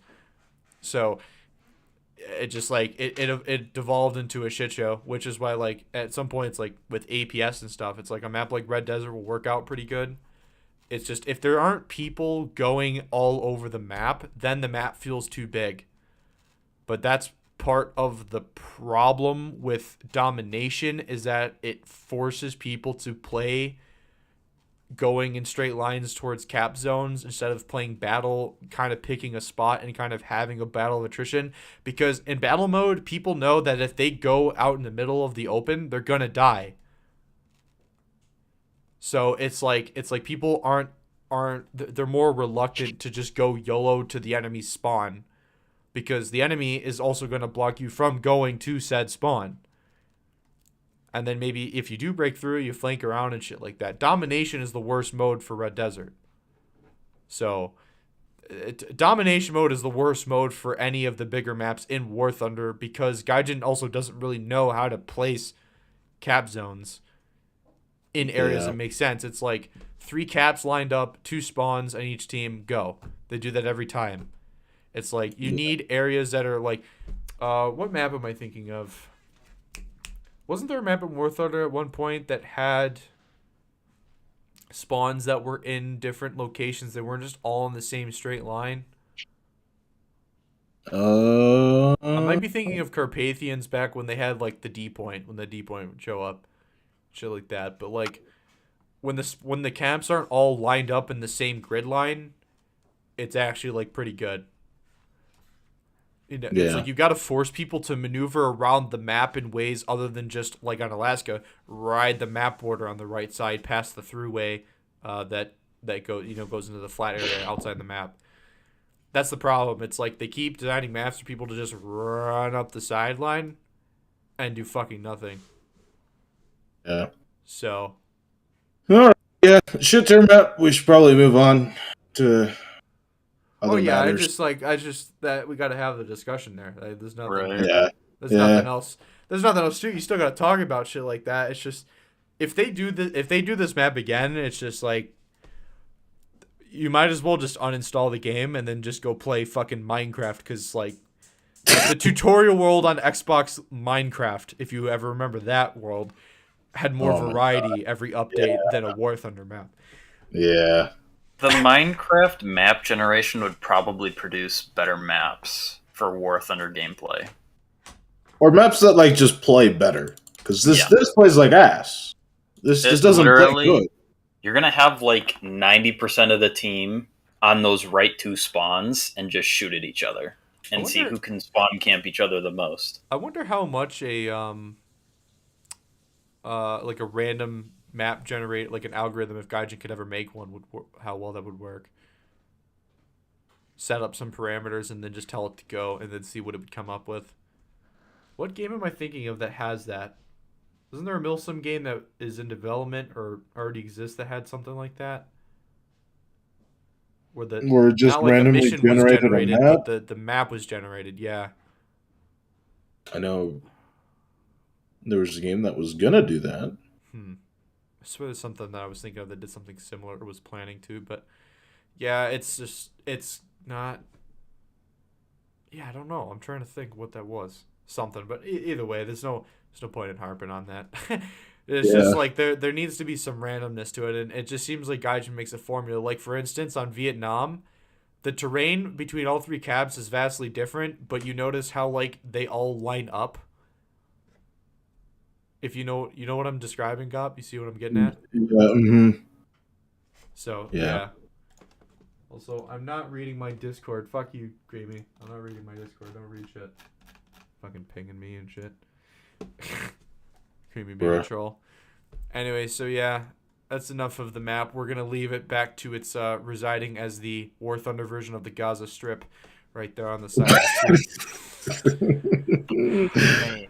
My Israel joke is more unique and authentic than that map. So double bird. Shit. All right. So what was the last couple of things? So, let's see. So we'll get to the A10 right after the last thing because it'll help us segue into it. Is the F104 ASA and beyond, Yes, basically. the plane that crashed everyone's game. Yeah. Bug. So, I guess It's like we're the kinda going A4 all over again, but worse. Yeah, the AIM-9L, I mean, it's kind of janky right now, so we'll see what happens, but the F104 ASA will be, I mean, it'll be okay. Again, it's like the Challenger Black Knight. It's not going to become top dog, but it's going to be fun for the enthusiasts that want it.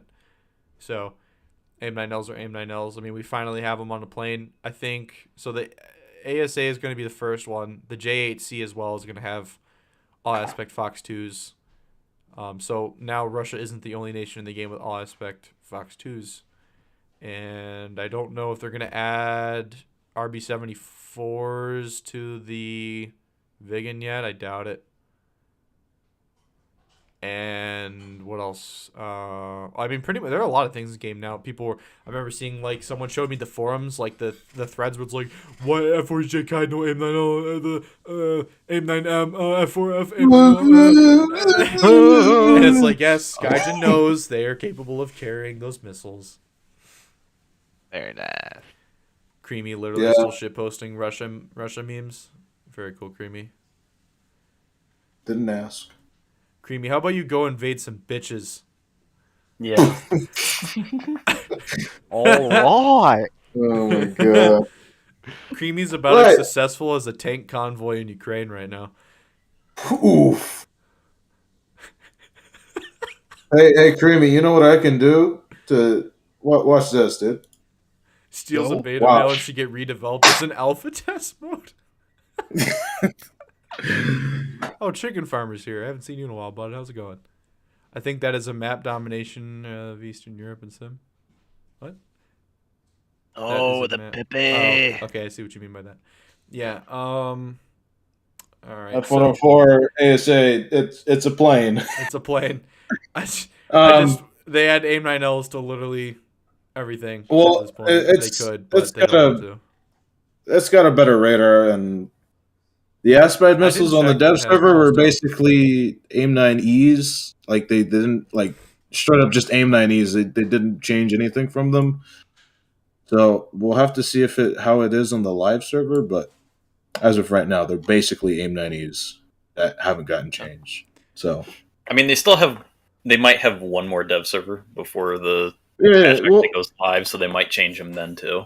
we'll see if we get another dev server, but Also, that's how it was on the first one. Just side note, Victoria and Wolf said still pop out the Red Desert map and tell me it's not Pepe. I think I've seen that resemblance, but have you seen Middle East looks like Super Hitler? Yeah, it's like Superman if he was Hitler. So yeah, uh, yeah. So anyways, back to the AIM-9L and shit. So the F-104 ASA will get countermeasures too. That was just all placeholder shit. I didn't check if they got pulse Doppler.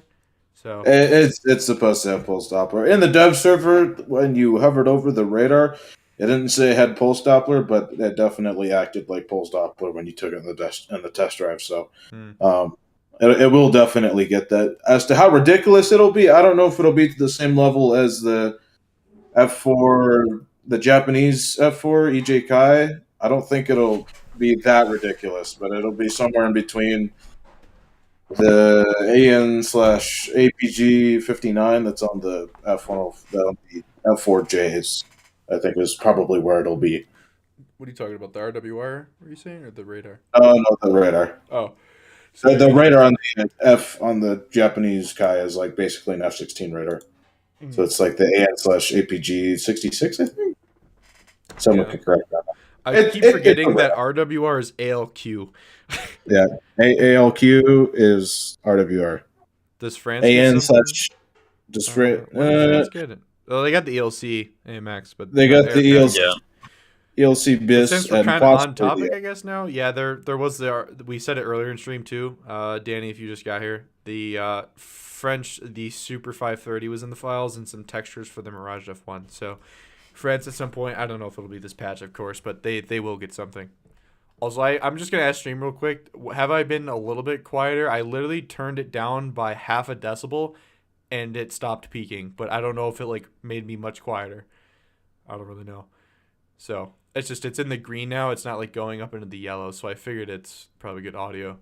I know it's been going on forever, but I've been laughing and screaming, so I figure it was probably pretty good.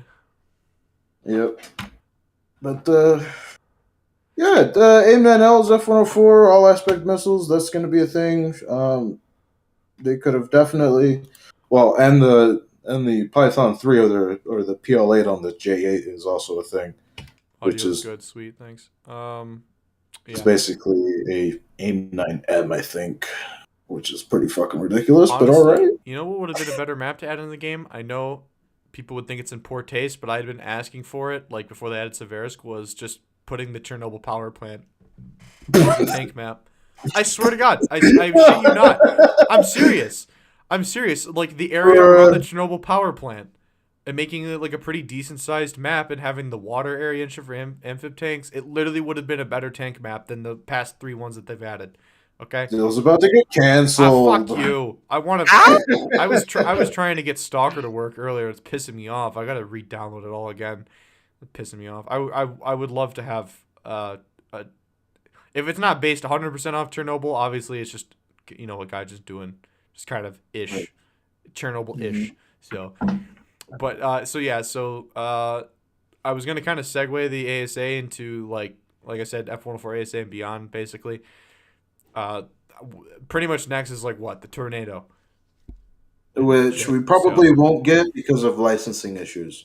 The Tornado has always been a very difficult plane to put in games because of licensing. So we probably won't be seeing a Tornado anytime soon. The next plane they would probably get would be an F-16. The ADF specifically would be what the Italians would get. They could also get the AV-8B. Yeah, without the Abrams, of course. Right, without the Abrams, yeah. Without the Abrams. Italians? It would be Or the British? Yeah. Oh. It would be a purely. The Italians use the AV-8B? Yes. Yeah, I did they not do. know this. Arms when? Well, wow. Don't even get me started. Let's not even this podcast. I even will go there. I will fucking just explode. Let's just not even. Well, the AV-8C, my guys, let's go. We're gonna add the Mavericks, but we're not gonna add fucking basic seed missiles that are on the A4. Yo, bro, my sidearm, my sidearm is basically a Bic pen from Staples. Okay. Oh yeah. Italy could also get the AMX International. That plane should have been added into the game a while ago, but Italy's a tree that I feel like is just more fun in combined arms anyways because of the light attack aircraft and stuff than like straight up just playing them in ARB. Because that was kind of how it always was with the G91s for me. I never really liked playing them in Era B because you'd always just get dunked on it by something stupid. Yeah. Will just said something on the forum. Some mod said that was just a rumor being spread that it wasn't preventing Gaijin from using the tornado. Okay. Oh, that whole thing? Yeah. No, that was just like a rumor. That was just some dumb shit. That's what I heard. I'm not sure where that stands. That's just something that I got told, that licensing is always very difficult for the tornado, but that would be a question for Gaijin and if they any other it. game. Yeah, they probably won't. KGB coming up. We get a DC map. The Gaijin B? Gaijin B? Gaijin? No, that doesn't work. Shit. I was trying to think of something funny. Shit joke. Shit joke. Cope ratio. You know what else is a shit joke? Gaijin balancing department. Yo. What balancing department? They just got a fucking bot. Italian mains are used to not getting anything cool. Yeah, you know the picture of was it the movie with Arnold and it was from the Predator movie, right? They shake hands. Italian and French mains not getting anything. Yeah, the arms are labeled Italian and French mains. People play Italy? Yeah, no, crazy. I play Italy only because I enjoy CBT. I can't believe I can't find that meme that Nexus posted where it was SpongeBob screaming at Squidward from the first SpongeBob movie. He's like, I fucking love playing France. I love playing vehicles that are a challenge to play. I can't believe I could never find that meme again. So bad. It's so good. Just remake it. SMH. Do you know what else is a shit joke? France's MBTs. Oh my god. You know what else is a shit joke? Getting jailed because of French MBTs. Anyways, yeah, F104 ASA, funny meme playing just other F104. We'll see if it gets any better. It'll be fun to play. So as I'm gonna segue it now. Basically, everything after the F104 ASA is just gonna lead us into like Gen 4 territory, which at that point you might as well just go play another certain combat game. Which now means it is 4:30. That means we have streamed an hour and a half, and we haven't gotten to the A10 yet. So we'll go till probably maybe 5:15 now with this, maybe, or maybe even 5:30, depends on how long the discussion goes. Oh boy, of course, we're going to talk about the A10. We're going to talk about the Thunder. What did I call it earlier? The Thunder scam, the A10 Thunder scam. Oh no, the A10 Thunderwhelming, because it's Thunderwhelming. I mean, it really is. To be honest, it really again. is. It's a dev server. The A10 is like very incomplete and unfinished on the dev server. I mean, if anyone looked inside the cockpit, it literally had JPEGs for textures, and the engines as well were basically just PNGs. But it was in the game. It was a thing. And yeah.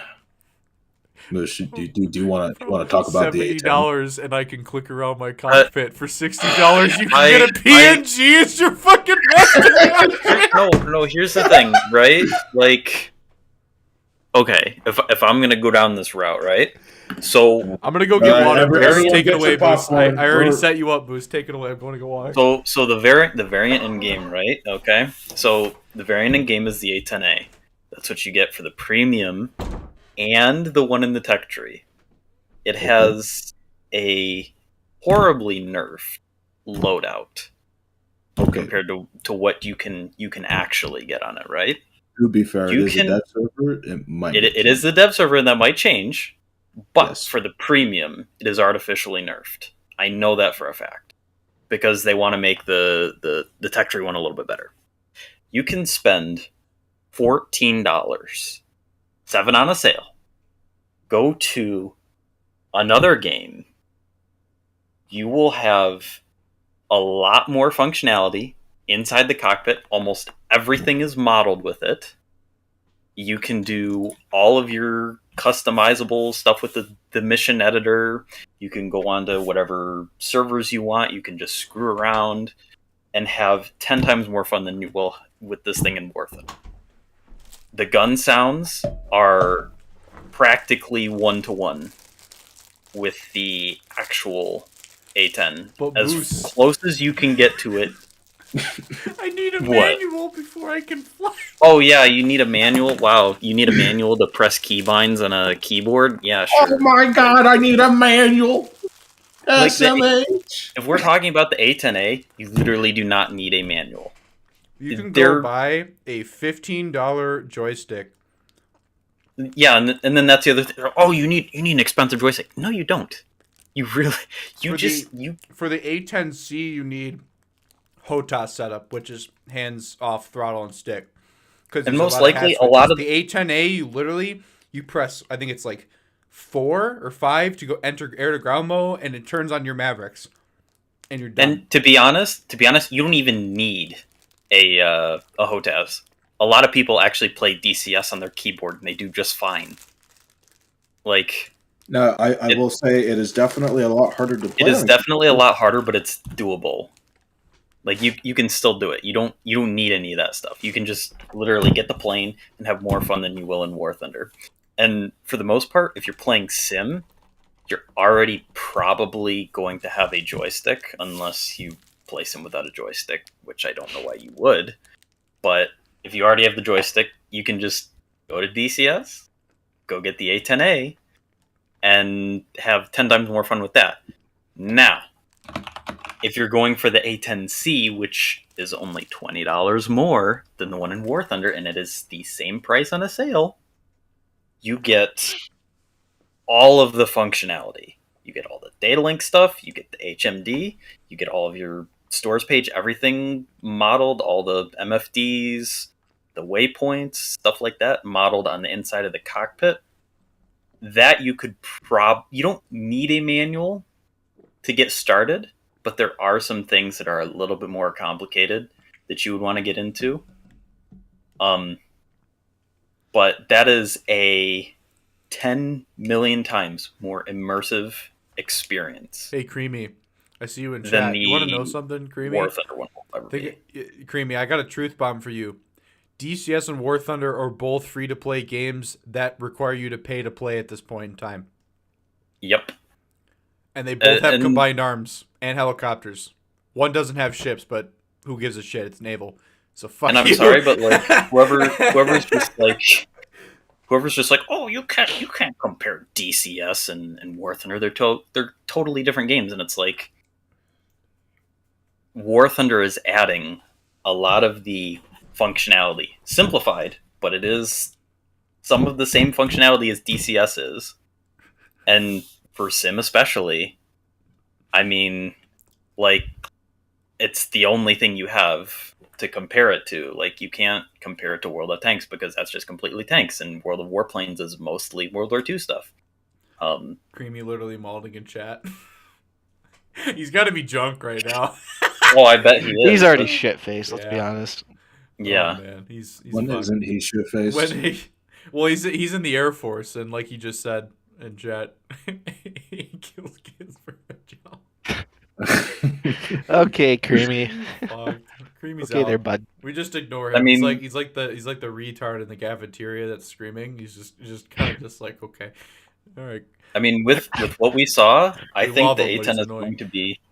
going to be an extremely poorly modeled version of something that you can go to DCS and get for the same price, if not a little bit more expensive, and get a 10 times more immersive experience.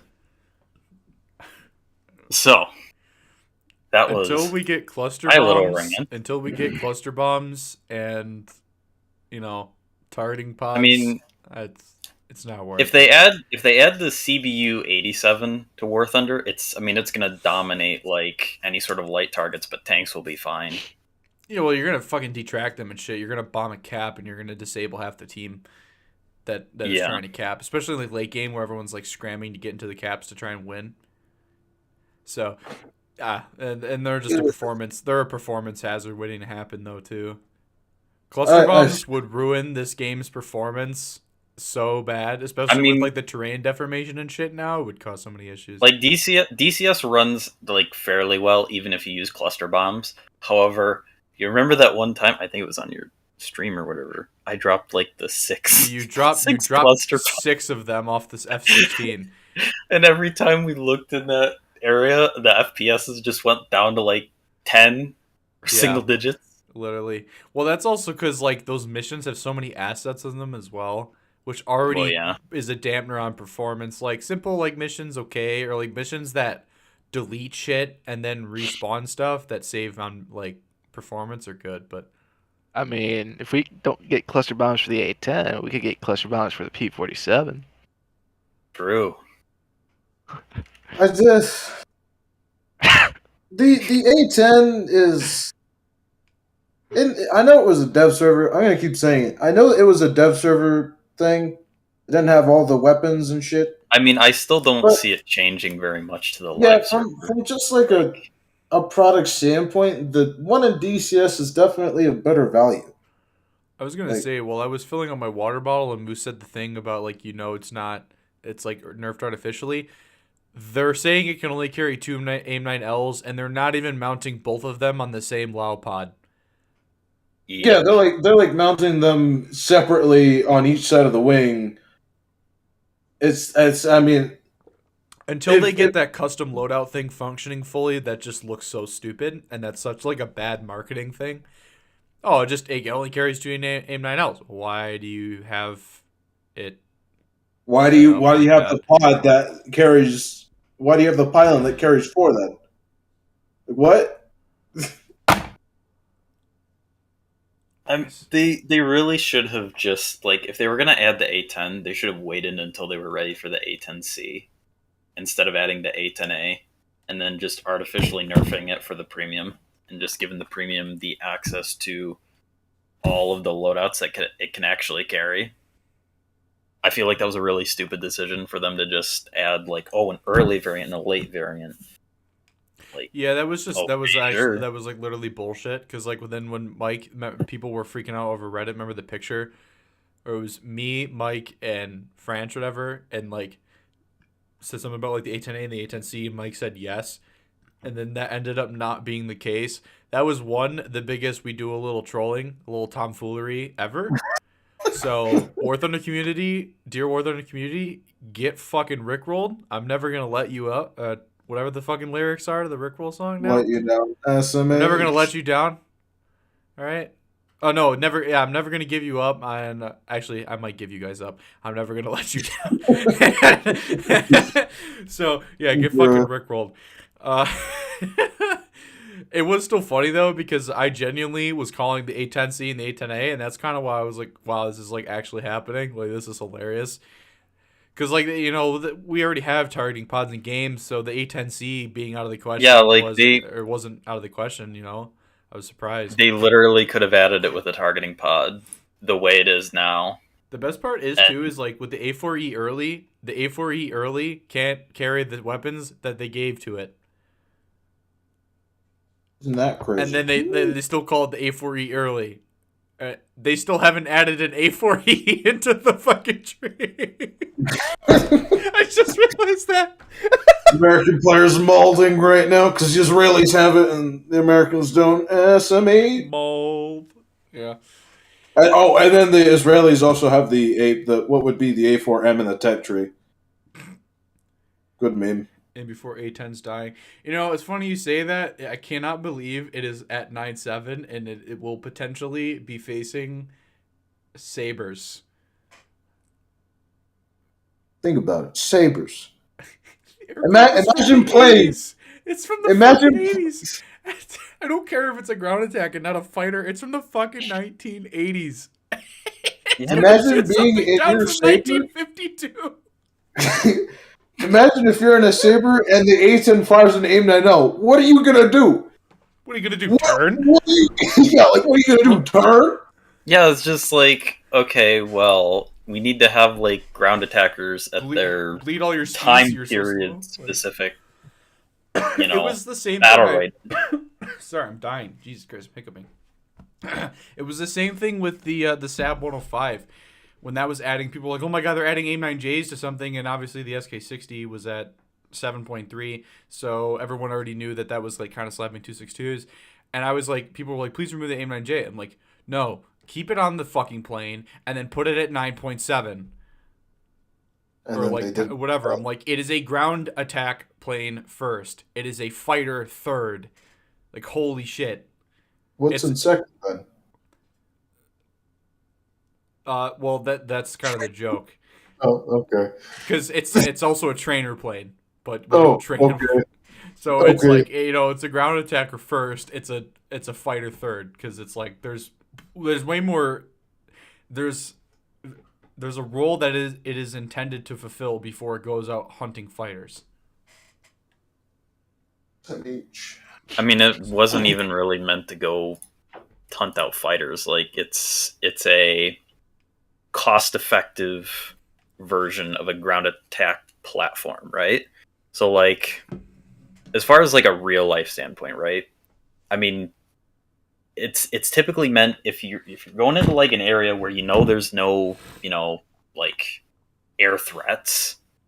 Are you gonna send an F-16 with less ground ordnance and a higher cost, or are you gonna send an A-10 with more ground ordnance capabilities and a much lower operating cost? Like that's what it's meant for. It's not just meant to like destroy everything, all the ground targets better than an F-16 or anything like that. It's literally just meant as a cost-effective way Yeah. of killing ground targets.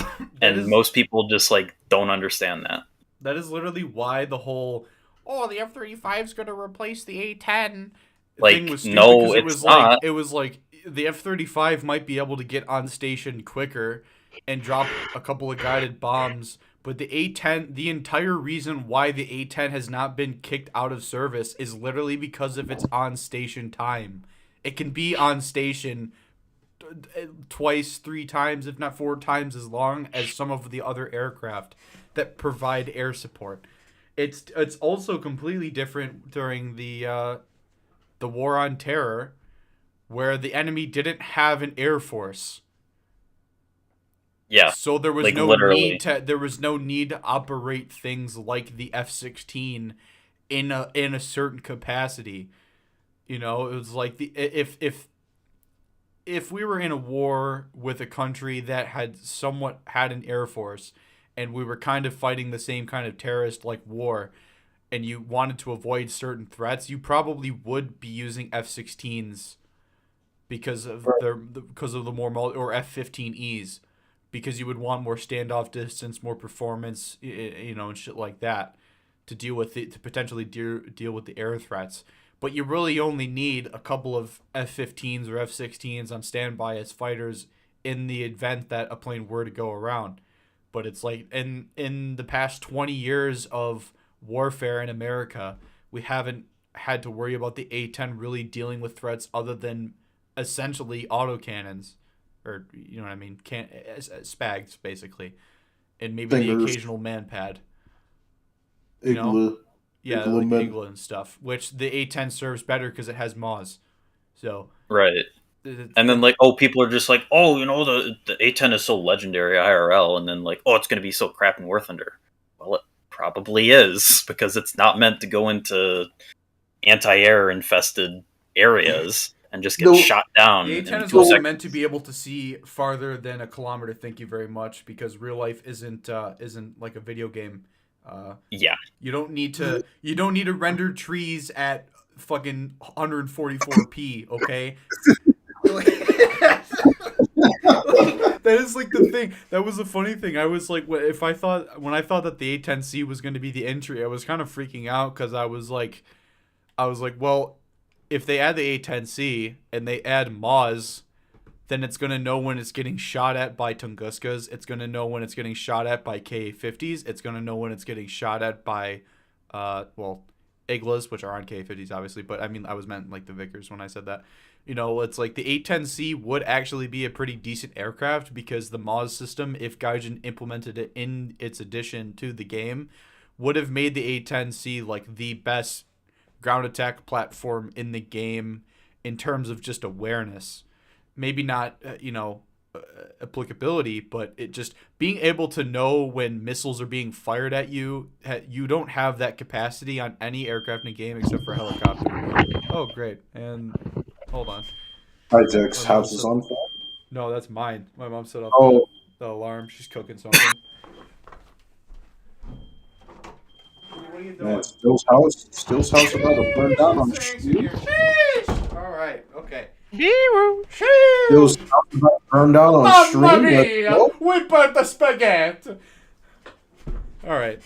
Well, anyway, so Moz is in the air controls. I think so because they just copy and pasted over from the helicopters.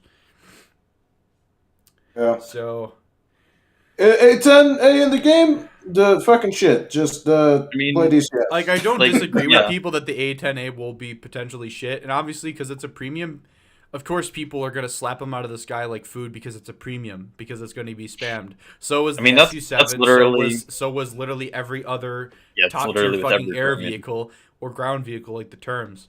I was more concerned when I was originally doing my predictions. We were talking about it on stream and shit before we saw the dev server.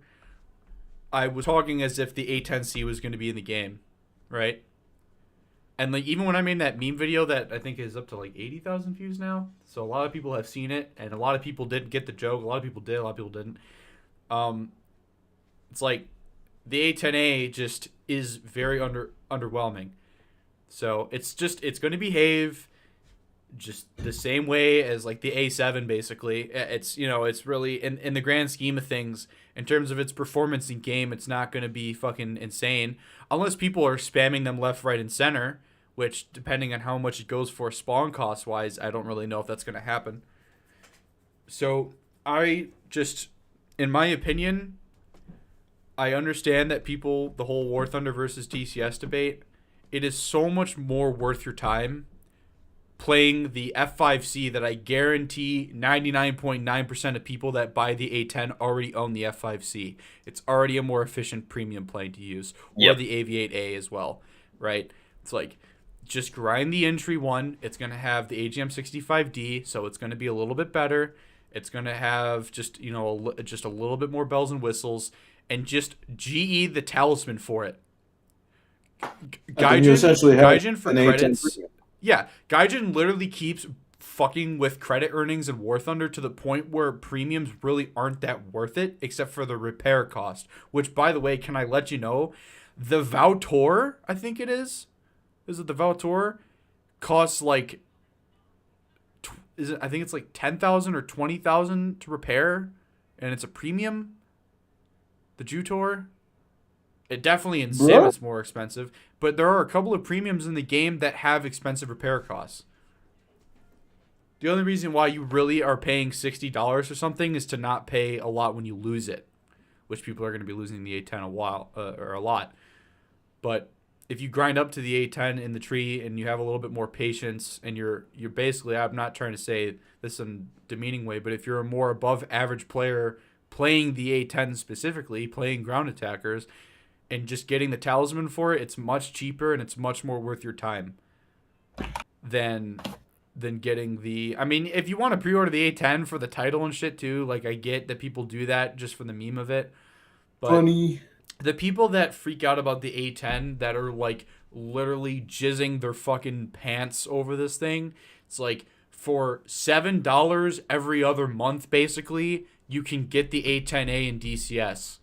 And you have an editor that is much more intuitive than the War Thunder CDK. You can make missions. You can play with your friends. You can do all this other shit. You can use cluster bombs. You can use better Mavericks. You have a better quality product. Even if you can't click around the cockpit in the A10A and DCS, which I think there's a mod that's out there that Yeah. might do that. There's a mod There's a that does mod it, that but lets you do that. But Yeah, but it's like for Basically, $7, you're getting much more quality out of the product. They're at the end of the day, they're both pixels, and they're both in a way free to play games. I know DCS you have to pay in the mod. They're both free to play games. They're both free to play simulation games. That is what Gaijin advertises War Thunder as a fucking simulator.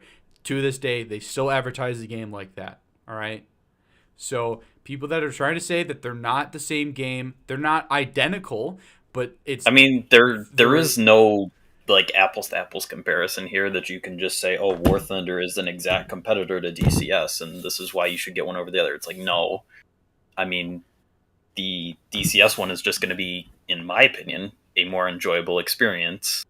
Yeah, it's just cost effectiveness. It's not about. Right. It's not because people are like, "Oh, I buy premiums of War Thunder. I'm gonna buy it so I can grind the treats." Like you already own And I mean, the other premiums. It's like I understand. It's not about the application. It's not about the application. Like talk about value for your money too. I mean, geez, you'll literally get more functionality out of the DCS one for $7, and you will $60 off of a functionality, more loadouts, just more of everything. Literally more of everything. Yeah. Victorian just roasting in Oh, chat. But no, like here's the thing. So this was my sorry to cut you off, Hodgex, but this is my thought before I lose it. Was the way that I compared it. Oh fuck, it's leaving me now. Shit. No, I know this. Okay.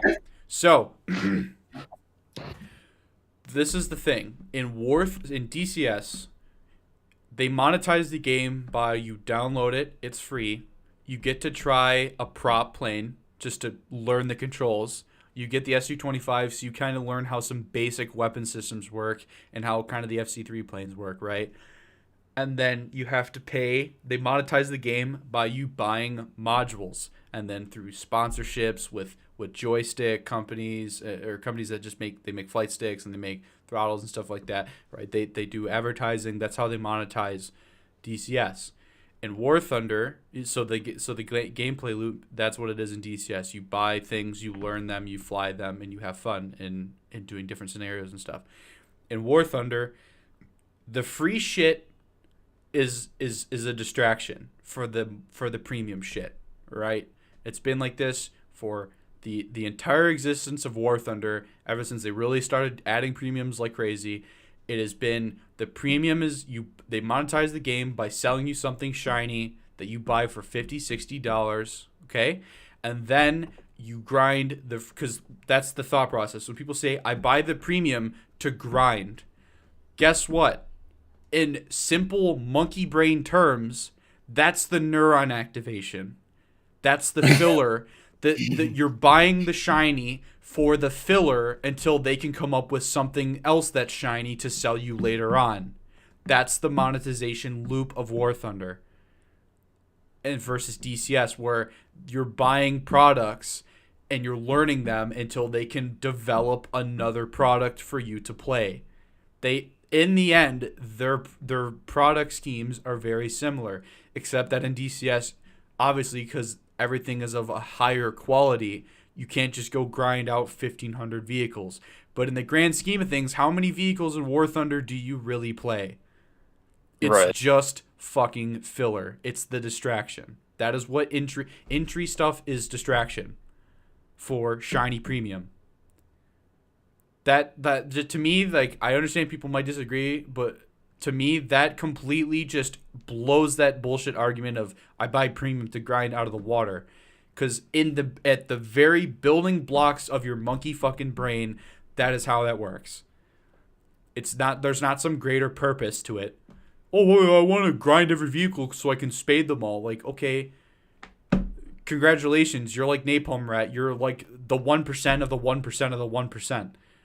You own every vehicle in game and you fucking spaded them all, and then you sit there and you bitch that Naval sucks like Napalm does because you have nothing else to do in the game. Napalm owns every vehicle in the fucking game. How many vehicles does he actually play? Probably like 100 at most. And that's over probably a month too. Like yeah. You wouldn't be playing those all in like a week. Yeah, literally. People are like, oh, I just want to get to top tier. You fucking War Thunder. You don't know you They don't. even admit it. When they say that, they're even admitting the monkey brain formula. Yeah, and then like, when you buy a module, when DCS, you buy, there is so much more to do with your module that you have just bought. There's so much more value for money than if you just got a premium for War Thunder. I don't want to sound biased, but when you buy a module in DCS, you buy I guess I can't think of a better word. You buy an experience, really. Yeah. There's so many small little details in a DCS module, That is some and Mark it'll Zuckerberg level shit. You're buying the experience. I know. Welcome to buy Meta. You're an buying the experience of the experience. Jeff 17. Yeah. It depends. Well, If yeah, I mean, it's like an he's Eagle Dynamics module, that's pretty good. A third party modules, they're also pretty good. Depends on the party though. Definitely not looking at whoever made the fucking Gazelle, but Mirage. yeah, the Mirage is really good. Right now, the No, Mirage is really the good. Mirage is actually in a very good spot right now. Yeah, All right, well, I got to buy the fucking Mirage next sale then because I've been wanting to play it.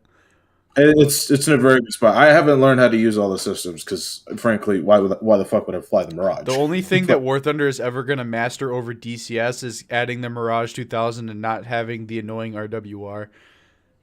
Yeah, because they can't for the life of them get the RWR sound right. It's like they one patch is too loud, next patch is too quiet, next patch what just they can't just like stick with it. I get it. They can't make an RWR sound individually for every fucking plane in the game. I get that. But they also just can't make the RWR sound good, and we still, I want to mention this, we still do not have launch warnings for an RWR that's like from the 70s. Yeah, Like, you literally what? have like you can see an enemy radar.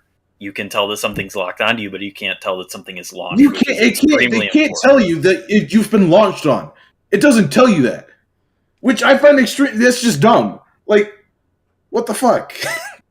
Just like extremely, extremely important. The old missile warning was such a handicap for awareness. It wasn't even funny.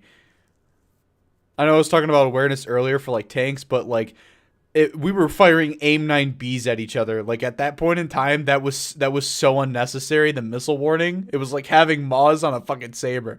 Like it was like, why? There was no reason for it to be in game, but at this point, just something. Like I understand that the RWRs, some of the ones we have in game, didn't support a launch warning because it wasn't like at the time that wasn't a program in those RWRs. But it's like now we've got the SPO-15 on the MLD and the SU-22. Those two planes could get a launch warning. The It's not like there's I think the Kafir would have one too, right? me saying not like there's an icon on the RWR or anything. Yeah, like really, what the fuck? Yeah, it's not like there is a specific symbol on the RWR that tells you, "Hey, that's a missile from a plane. You should probably evade." You might want to do something about that. Dude, you know? maybe do a turn or something. I don't know. I'm just telling you though. There's an icon. There's a missile, and it's heading this way. You should probably do something.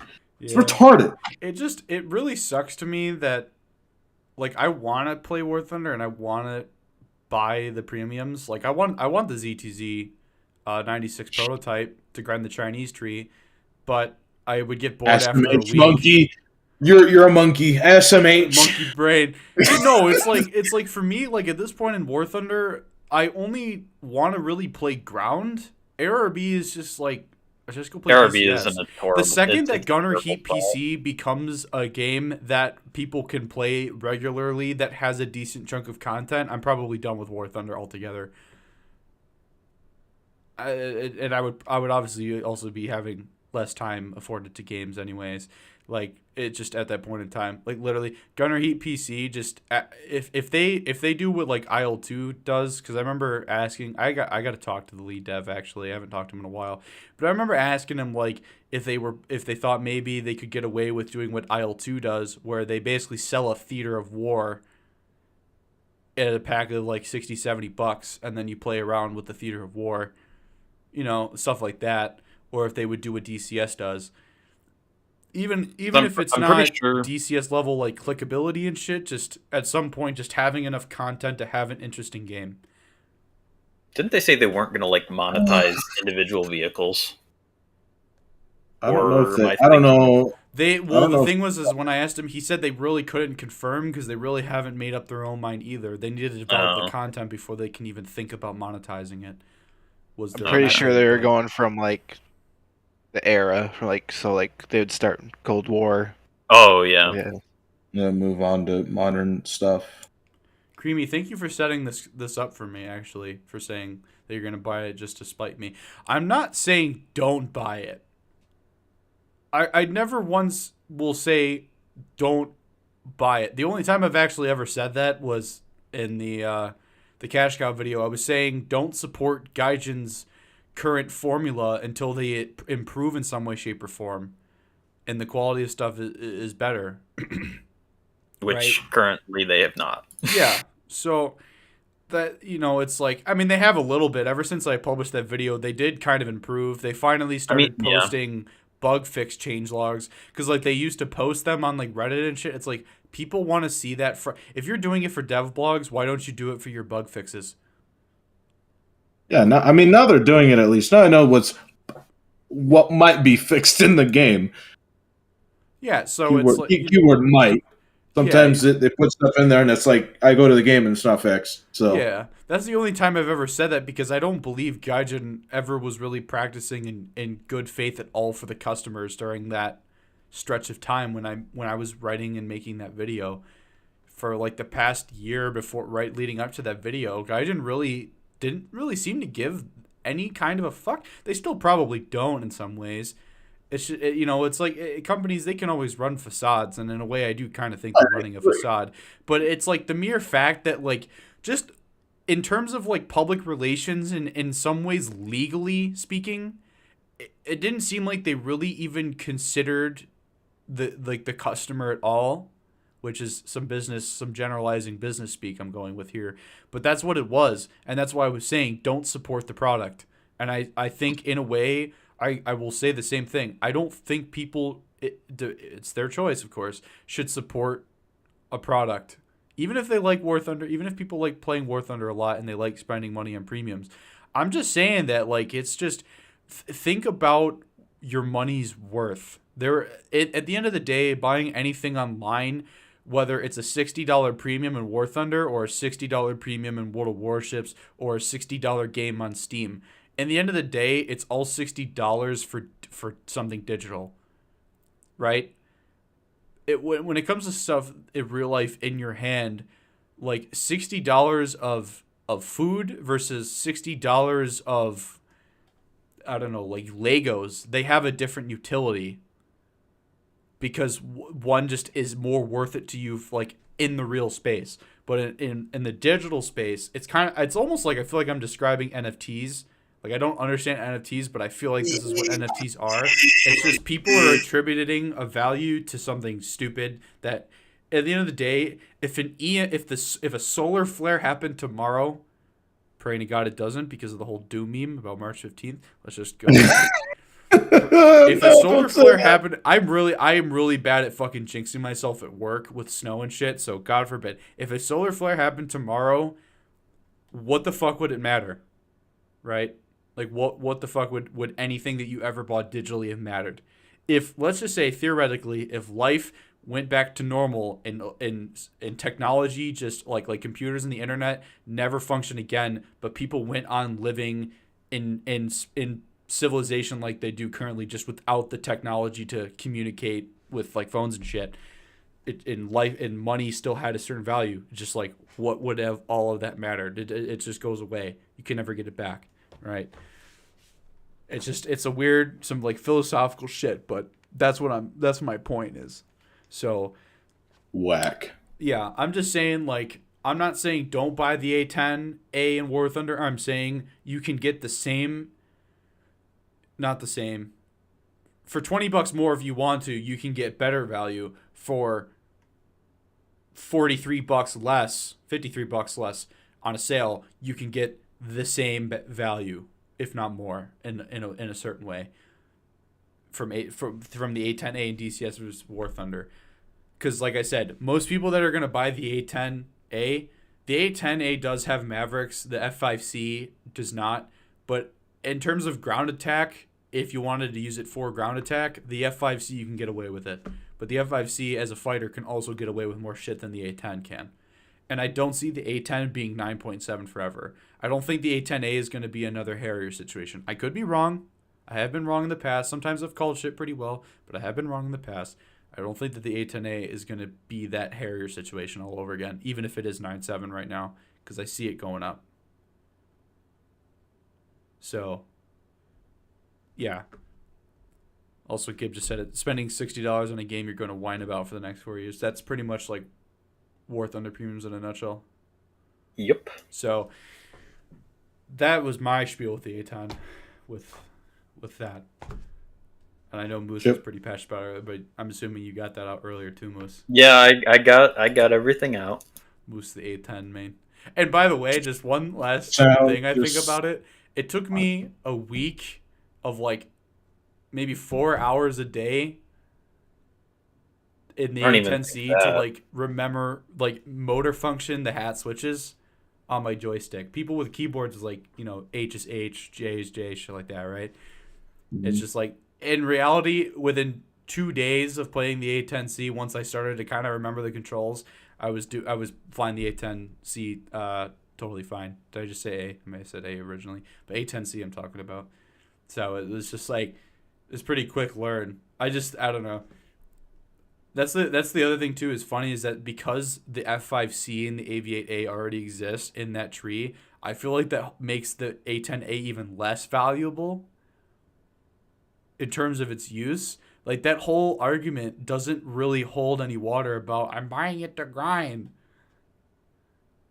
Well, yeah, and that's the other nice thing about like DCS is like you don't have to grind anything, you know, on your plane. Like you get 100% functionality the second you get it. With, you know, War Thunder, like, okay, say you use all your GE just to get to one vehicle, and then you're like out of GE, and now you just have to grind everything out of it. Like, that's not a fun experience. Especially when you have to then go into a ground RB match and work for the A10 spawn. Yeah, literally. Or an air RB, you spawn in, and before you're halfway across the map, someone comes in and kills you. Like, I know the aim 9L is all aspect, but people are like, bro, the A10's just going to go head on with everything. I'm like, if you were playing the MiG-21 PFM and you go head on with an A10, you are literally so brain damaged that you should cut off your own oxygen supply. Just literally point the nose 30 degrees, climb up above him while he tries to fucking go sky high for you, and then just go down and kill him, or take advantage of the spotting system being bullshit, and then just fly up behind him and pump the 23 into him. Because it's a War Thunder ARB is a furball. There's bound to be someone else going and killing him. Literally, like, I'm gonna go head on with everything. If someone on the receiving end is going head on with you, they're a fucking idiot. Yep. Because they literally have an afterburner. They have more. The Saber has more performance than the fucking A10. Okay. Like, if I see an F86 Saber player going head on with an A10 in a down tier, I'm gonna be like, bro, why didn't you just keep side climbing? Literally, a P51 is faster than the A10. Sad. Like, seriously. Performs better than an A10. Think about that. Like, seriously. It gets up to speed faster. Nah, it'd be like Slickby with the P59, where he made a video saying don't turn against it, and then I recorded him later that day in a 4-man squad of them all diving on me and then proceeding to turn fight in Focke-Wulf 190s. And I killed 3 out of the 4 of them. Because the 4th one just flew away and then just came back because he finally realized, oh, I should probably just extend. And that was on Slickby's stream as well. It was fucking hilarious. He's like, bro, just turn, don't turn against it. Proceeds to turn against it in front of 100 people. Oh my god. A10 moment. A10 moment. Who dis? I accidentally clicked. I was only half paying attention because I had my headset on when I was filming my water. But did you guys? I totally forgot to even talk about the sound quality. No, we talked about it. The Taco Bell. Oh yeah, you want to talk about the talked about it at the beginning when I went on that at the rant. beginning. I was like, bro, the 30 mil sounds like ass. The PNGs in the plane. There's PNGs like for real. The sound of the engines, server, everything's subject to change. Yeah, the file format. I'm making that into a text caption meme. I'm making that. I'm gonna go back to like a stream or something if someone has a screenshot of it, and I'm gonna caption that. I'm gonna make that. Or if someone right now has a picture of the fucking the PNG image in the A10A cockpit, please, for the love of God, make that a meme and send it to me on Discord. I would put that, up on my community posts on my channel. All right, I don't doubt that they'll. For an 8-bit Phone play. who dis? I don't doubt that they'll make it better from what the previous dev server version was like, but it's not. Oh yeah, it's not but come gonna. on, that was the worst texturing of any plane S Yeah, in a dev server ever. Dude, It was literally potato graphics.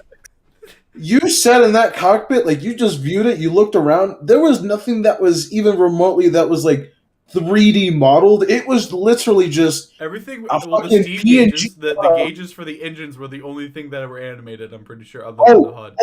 no. Actually, the HUD was also animated, but it was bugged. So every time you ramped up the RPM, the HUD would freak the fuck out. It was like, what is this? Also, it fired two Mavericks at once. So Yeah, it's only if you took like the 6 times loadout I gotta though. write that down on my notepad before I forget it, because that's. Hold on, I gotta write that. I think down. someone asked earlier about the J. It wasn't in the first dev server, so I had to wait for the second. Yeah, so someone was asking about the opinion on the J8. We don't know how it would perform. Same thing with the PL8. I don't know what its equivalent. PL8 is basically just gonna be gonna have 38 Gs basically. Is that what it said on their stat card? What did it say? Because I thought that was. I believe Jay posted a comparison between the PL8 and the 9L. The PL8, Under chat. the PL8 and the AIM-9L. Wait, no, that's the PL11. Never mind. Oh, okay. That's the radar. 38G. PL11. That's. So it's gonna be like our first almost 40 G IR missile. Magic burn now. That's a destroyer. Also, yeah, Will, I saw earlier. Yeah, the AIM-9Ls can be carried with the gun. It's the ASPIs that can't because of the radar. All right, who's touching my side? Yeah, so that's that.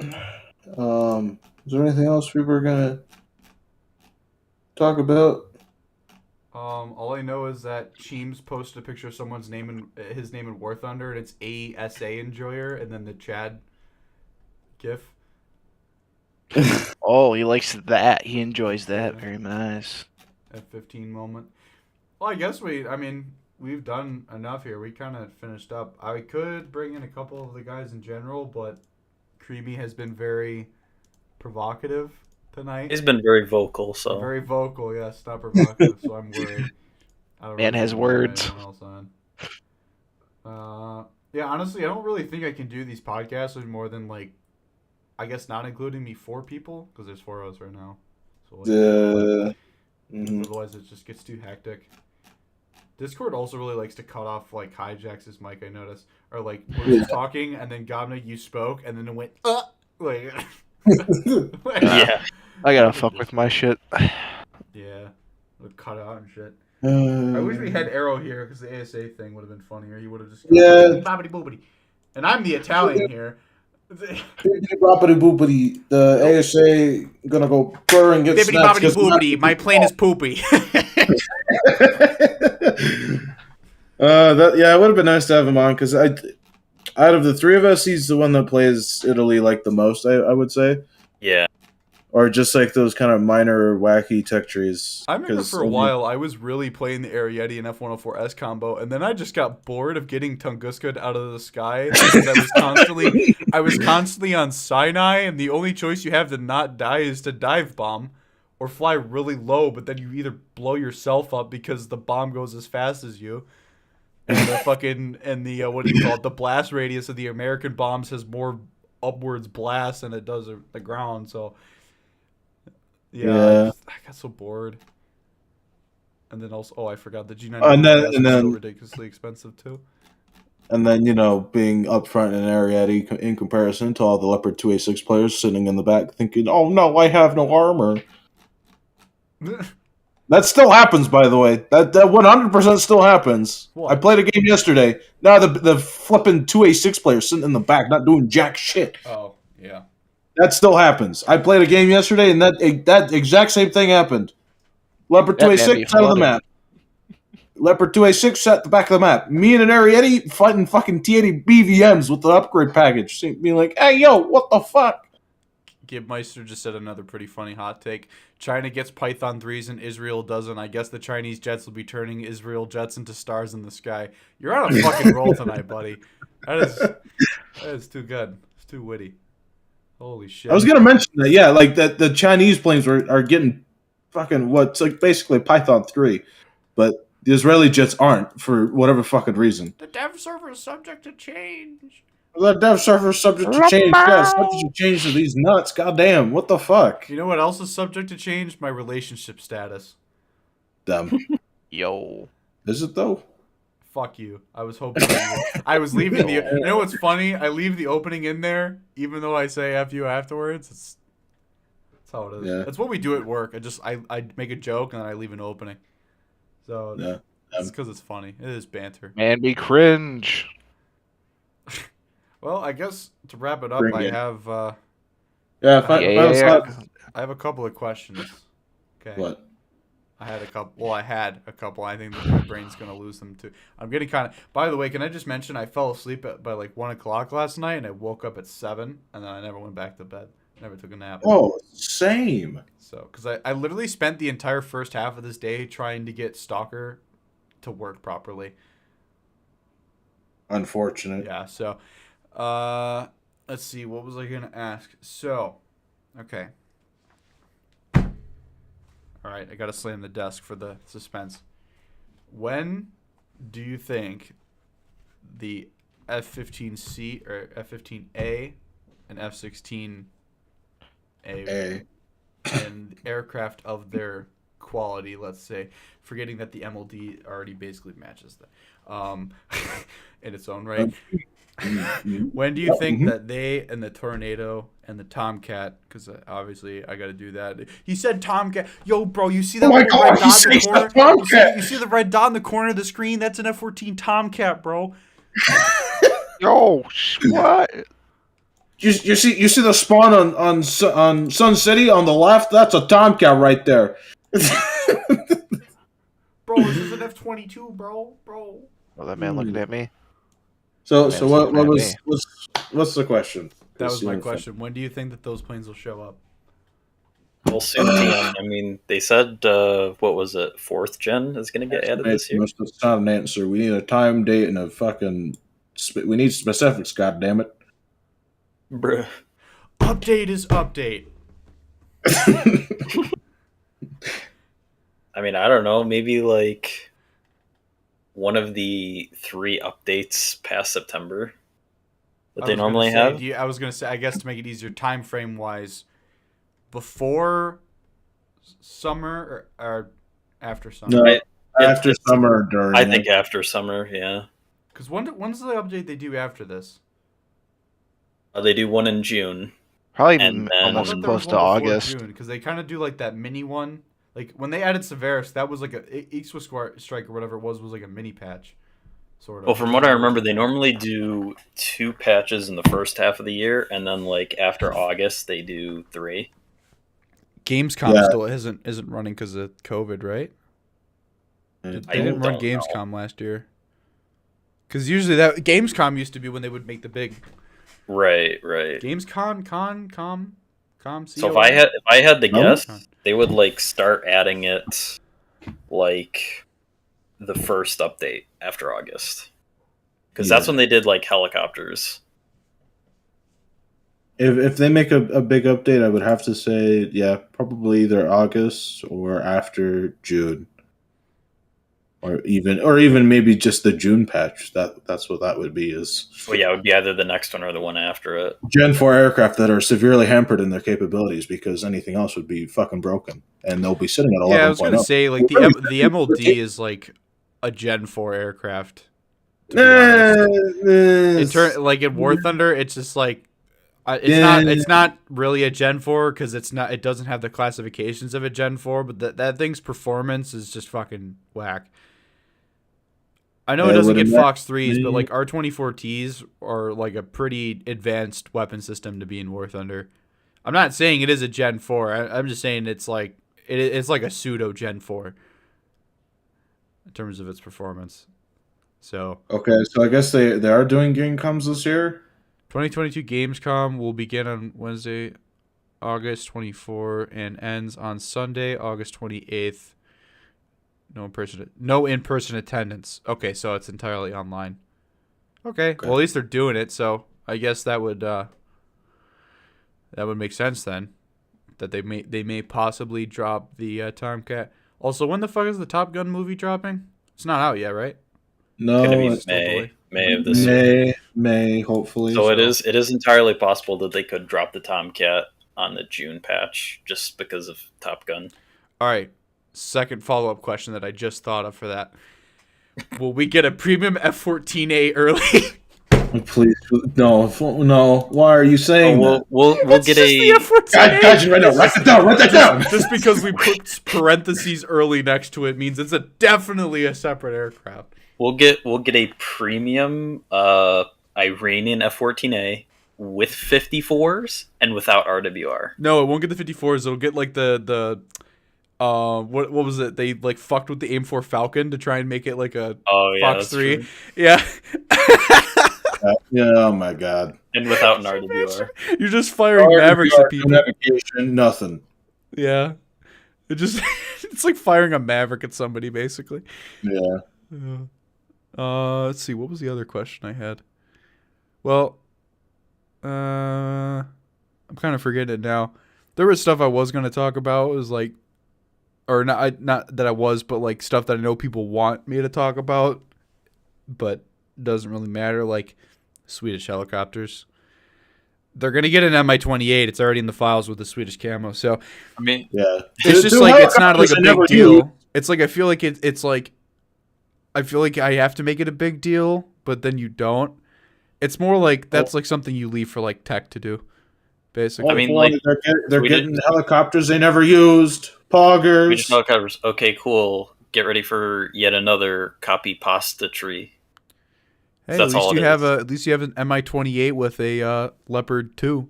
So Like, it's literally just something else to grind out that you already have. Russia and Sim be like, bro, what is that? IFF, bro, IFF. Hear me in the chat right now. If the Tomcat was so cool, then why did it get retired? Because funny spending. Or if you ask any Tomcat enthusiasts, it's because the government is retarded. I mean, Ward Carroll literally said, ironically, that Tomcat got canceled for a program that they said was going to be cheaper that ended up being the F-35, which ended up being like 10 times more expensive than the Super Tomcat. Whack. Bro, who'd have I thought? forget what he said the numbers were, but it was like, I think the estimate was like $23 billion or something versus like what is the F-35 program, like 60 billion or something shit like that? I don't know the number. I'm just throwing numbers, but essentially it was like twice, if not 3 times more expensive to develop something that, in his opinion, like the 2-seat functionality of like the 2-seat crew for helping with like workload is like a lot better, especially in naval operations. Having 2 people is definitely a lot better than one. Well, I'm gonna just throw this out there. Tomcat shit. Eagle forever. There we go. Man, you know, Gomnick, I'm right. I know you're okay? right, but until I can force eject you out in the F-15E, it's Good not luck happening. with that. I'm just gonna disable the ejection seat, Lamau. Right? Well, you know what? I'm gonna disable your life. Okay? Oh, I'm gonna okay. I'm gonna be Wow. like Jester. I'm gonna flick the oxygen. Reach over, just disable my oxygen. Oh, okay, all right. Which I heard That's earlier in well. the stream, by the way. But I'm on the other stream. The screen. So it doesn't show who subs, but it shows it down below chat. It shows recent sub, which was Jez. So thank you, Jez. And I heard it earlier. I was like, I boot to go play. So 15 good. forever. F-14. 15 forever. Oh no, I guess I know the other question. So the other question is about APS. Essentially, what I was going to ask was something akin to, even though we kind of talked about earlier, do you think APS will be not game breaking, but something that War Thunder could have lived without? or do you agree with what I said earlier? No, I agree with what you said earlier. Yeah, It's I a don't thing. really. It's not gonna like make your tank invincible. Like Yeah. it still requires some. It's more of like a. It's an extra tool, really. It's an extra tool. It's for defense. You shouldn't just be relying on it, like pressing W and going out into the middle of the battlefield and praying that your APS saves you. Like, Yeah. And if anything, people are just going to multi-spam ATGMs, which makes your APS irrelevant anyway. So You know, it's funny that you said that, Moose, because like that's the reaction I've been getting from some people. Wink, wink, literally not. wink, wink. Oh Yeah, my. Bruh. Trophy. Literally, Let's go. it's not the case. I made the joke on my YouTube comments the other day. I was like, God forbid helicopters can't do something. Oh my God. It's literally only going to be effective versus chemical. Bro, if the Etos and the Flak Rack Rad were fucking ridiculously expensive, then maybe helicopters wouldn't still be an annoyance. They probably wouldn't fucking exist. Helicopters are only saved by the fact that the SAMs that can actually kill them in a reasonable amount of time are too expensive for 99.9% of people that grind a top tier to play. Especially in the French and Swedish tree, where they're already more expensive than the other trees to begin with for such a long period of time that people are just, even if they've changed it, still turned off by those trees. So, yeah, APS-wise, I feel like that's probably pretty accurate. it's another mechanic. Also, like, one thing I don't understand about the Black Knight, how the hell does it see an incoming threat from, like, right above its head? Because the APS was stopping that. It doesn't. The sensors are on the front and the back, and they look like they only have maybe like a 30-degree cone of. There's this. I do believe there is a sensor up top, actually. Oh, I didn't see it when I was. I had the desert camo on, which kind of flattens the color or the profile of it, so it might have been why I didn't see nothing. The one on the AMD was pretty funny too. It's funny how they modeled it, but like on the first dev server, it was bound to the hull, not the turret, which is weird. I don't know how they didn't even try to like get it to be modeled with the turret movement in the first place. That was kind of weird to me. It's all based off of hull. Well, and on the AMD, it would stop ATGMs from like 90 degrees, where the APS isn't able to do that. Funny. And then, what was the other thing I was going to ask? Okay, actually, I'll just spitball here. I'll throw out two more things, and then we'll call it a day here. All right.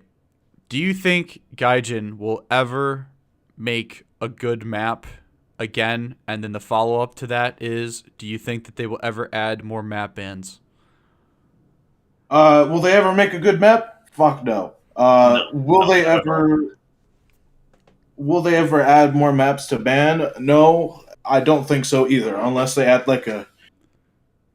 Unless they can monetize it in some way, they're not going to add more map bans. Well, the only thing that I could see happening is they move the map ban to like the free, like you get one map ban free, and then like for premium you either get 2 or 3 maps that you could ban.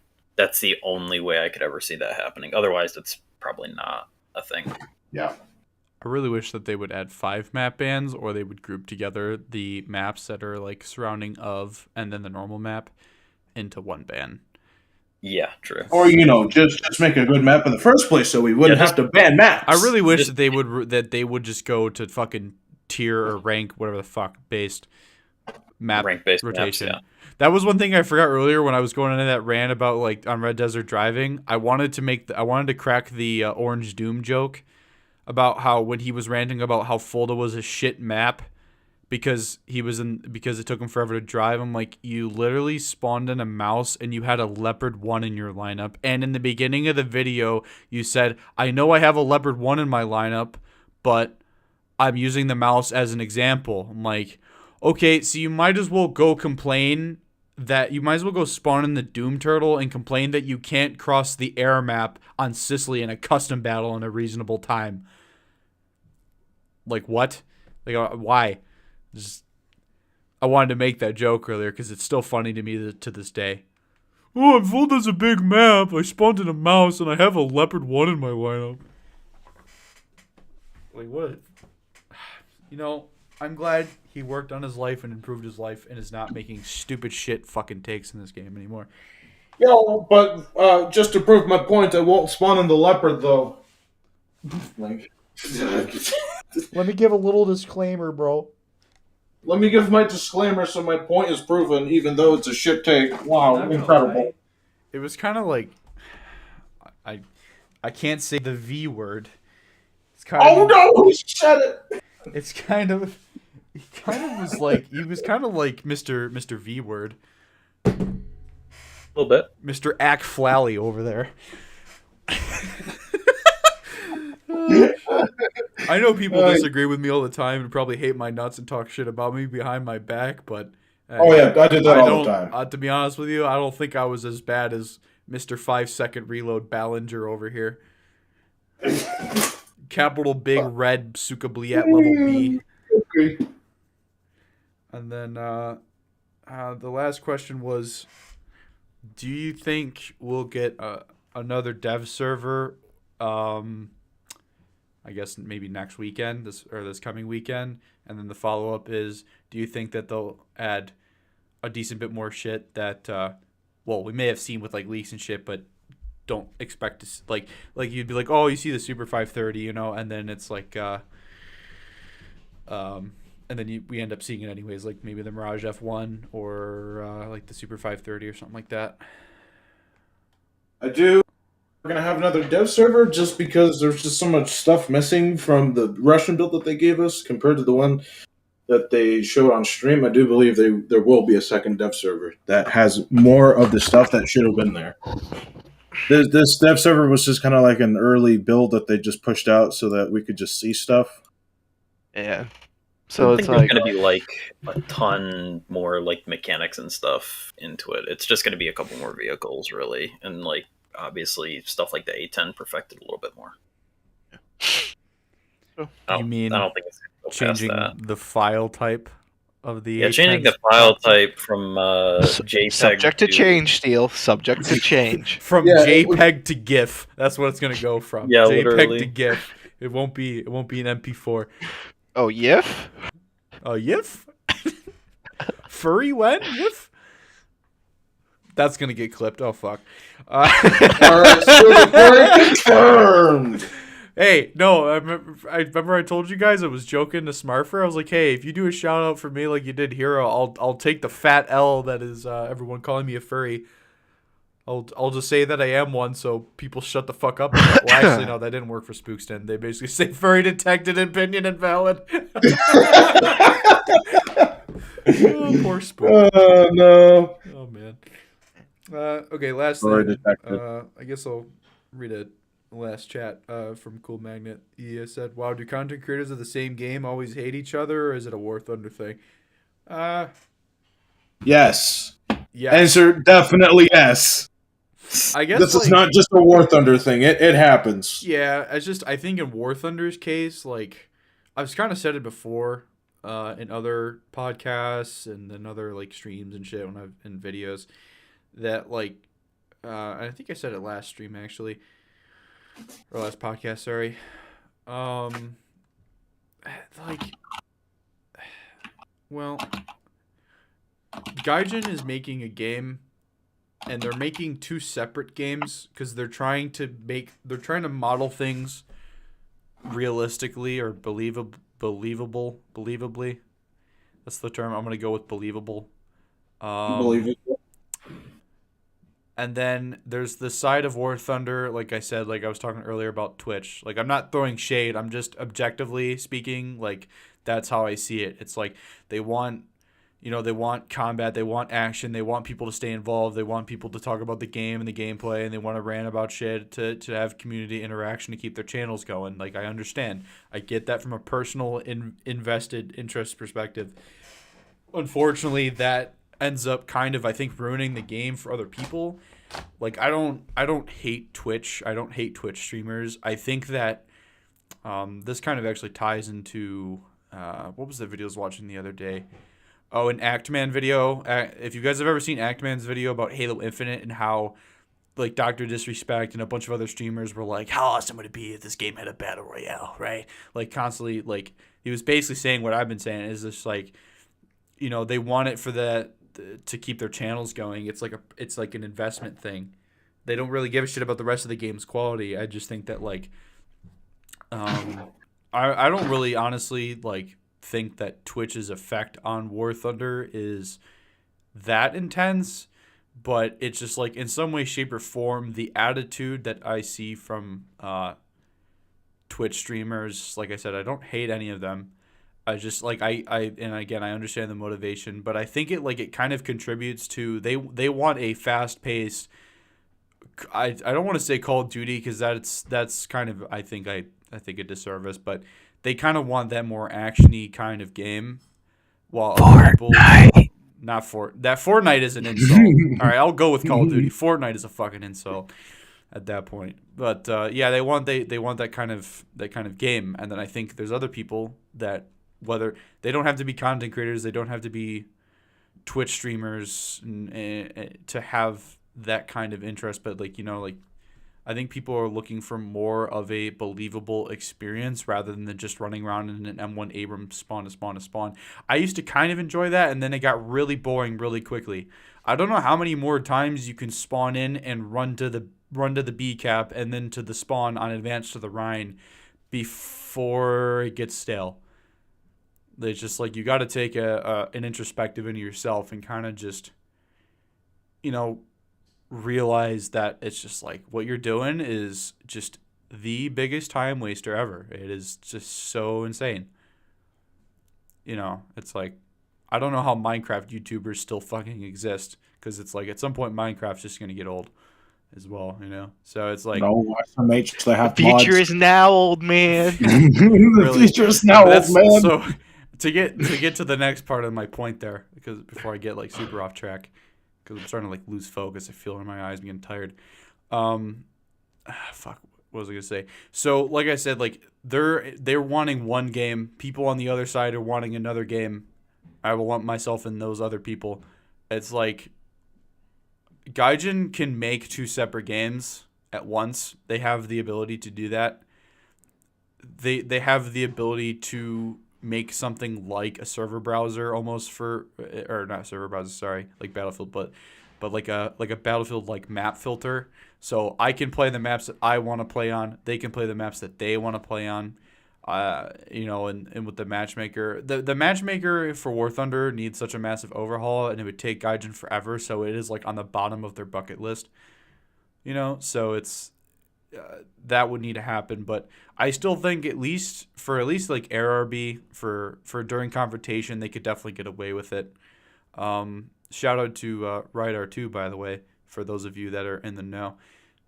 He has been working on. He had kind of lost his way, and then he made it again. And I did a test, which I recorded a little bit of, and I never put on YouTube, of his own idea of what tank EC would look like, and we did it with like Panzer IIIJs and stuff like that, like early World War II stuff, and it was pretty fun. He's working on another one currently, a more modern one, kind of like my Gulf War mission. He's doing that time period, and he's setting it up, and a couple of my missions gave him some pretty good ideas, so we'll see what goes on from there. So I think during confrontation, for the people that want a more, I don't want to say simulator approach, because I don't really want to say that. I'm not asking for like DCS level mission planning that happens. SMH. It's just like I would much rather kind of spawn in a game and drive for a little bit and listen to some music and shoot some tanks and kind of just enjoy myself rather than constantly getting frustrated that I'm getting spawn camped, because that's the problem with War Thunder. Sometimes it feels like you're spending more time spawn camping and staring at a queue, or getting spawn camped and staring at a queue, than it is playing a damn game. Like actually like actively playing the game, running around. And that's not like a skill issue. Like just lumping that in, like I don't know why when people complain about spawn camping, people just assume that your team is bad. It's like, okay, how many times do people remember the jumbo spam or the tiger spam or the KA-50 spam? Shit like that. It's like there are always times in the game and there's certain battle rating pockets where you play one nation that you want to enjoy, you want to try to enjoy, and you just get raffle stomped all the time. That's not a skill issue. That is a core balancing issue or a map design issue. No, So, it's a skill issue. I mean, if you're Gomnik, it's obviously a skill issue. Yeah, it's always a skill issue. Always a skill issue. When you complain, it's always a skill issue every time. So when I complain that you don't treat me right, it's a skill issue. Oh yeah, no, 100%. It is 100%. I could have gone 10 times more sexual there, but I kind of forgot I was streaming for a moment, so I'm gonna leave that one there. Didn't know Steel was gay. Hate That's YouTube chat, can't even talk. What do you mean? what do you mean? Like the only thing I have set up for auto moderation is swearing and like emojis and links, because those spam bot channels were getting pretty out of hand. And it was like during January where like people are on vacation and stuff, so it's kind of annoying that when your entire comment section is free nudes. So Subscribe to my OnlyFans for $5. I should make an OnlyFans. And then all I post on there is just like Italian memes. That would be that's my face reveal. I'll set up an OnlyFans. You have to pay to my OnlyFans to see my face. You can join the Discord for free and see Creamy's face. That's a bruh. All right, are we done here? Yeah, I think so. It's Of 6 o'clock. Of course, Creamy's like, sex, I'm gonna join now. No, you're not. You're not allowed. No. Go touch some grass. Touch some grass, bro. For real. How about you join some bitches? That meme is too good, honestly. It's like a new skill issue. So, anyways, yeah. As always, for everyone watching, still watching, and then everyone in post, thank you for sticking around this long. If you have, I actually noticed on the stream, it's telling me analytically 18 minutes and 14 seconds is the average view duration, which isn't bad for a 2-hour stream, actually. So, what is it actually? 3 hours, damn. We streamed for nearly 3 hours. Hey, man. You know, when you got topics like this, it's fun. You can't. I'm like Joe Rogan. Fuck you. Exactly. Oh, he joined, Creamy. Fuck off. God damn it. Don't say anything stupid, please. We're still live. I kicked him out the first time he joined, and then he joined the second time, and I forgot to do it. Okay. So as always, yeah, guys, thank you all for watching, sticking around, and obviously Gomnik, Moose, and Hijacks for participating in the fuckery today. So I will see you guys good rants. probably next week. I don't feel like doing anything else this week, although the weather is nice, so who knows. Yo, what the H6 do? So take care, everyone. Good night. Don't suffer too hard, and if you start molding in the A10A, I'm not even going to tell you I told you so. I'm just going to send you a link to the Eagle Dynamics shop. Pretty much. Yeah. So Seems like the logical way of doing it. When Thunder eventually re-enables chat, I am just going to spam the Eagle Dynamics link. The A10. They're going to keep chat disabled because we'll be advertising again. No, they'll just chat ban me, and then I won't be able to. I'll just have someone else do it for me. Cope, seethe, overspend, and come. All right. I guess Will, you're right. I mean, if there is a second dev server, and my boss calls me off work this weekend, I will probably do that. That'll be streamed, most likely. Yeah, if not, I'll see if I can. I'll be knocking on your door if it's not streamed. You can just fill in for me at work. You want the orange jacket? You'll get $19 an hour. You'll get $19. I already got the orange jacket, bud. Really? Damn. Yeah, I already got it. So lead SMH. Anyways, guys, see you later. Good night, and have a good rest of your week. I am done with this game. Time to go play DCS. Let's go play the A10C. Yeah. Hi, everybody. Oh, fuck you, Soviet. Bombing the last minute. Oh, it's your dartboard.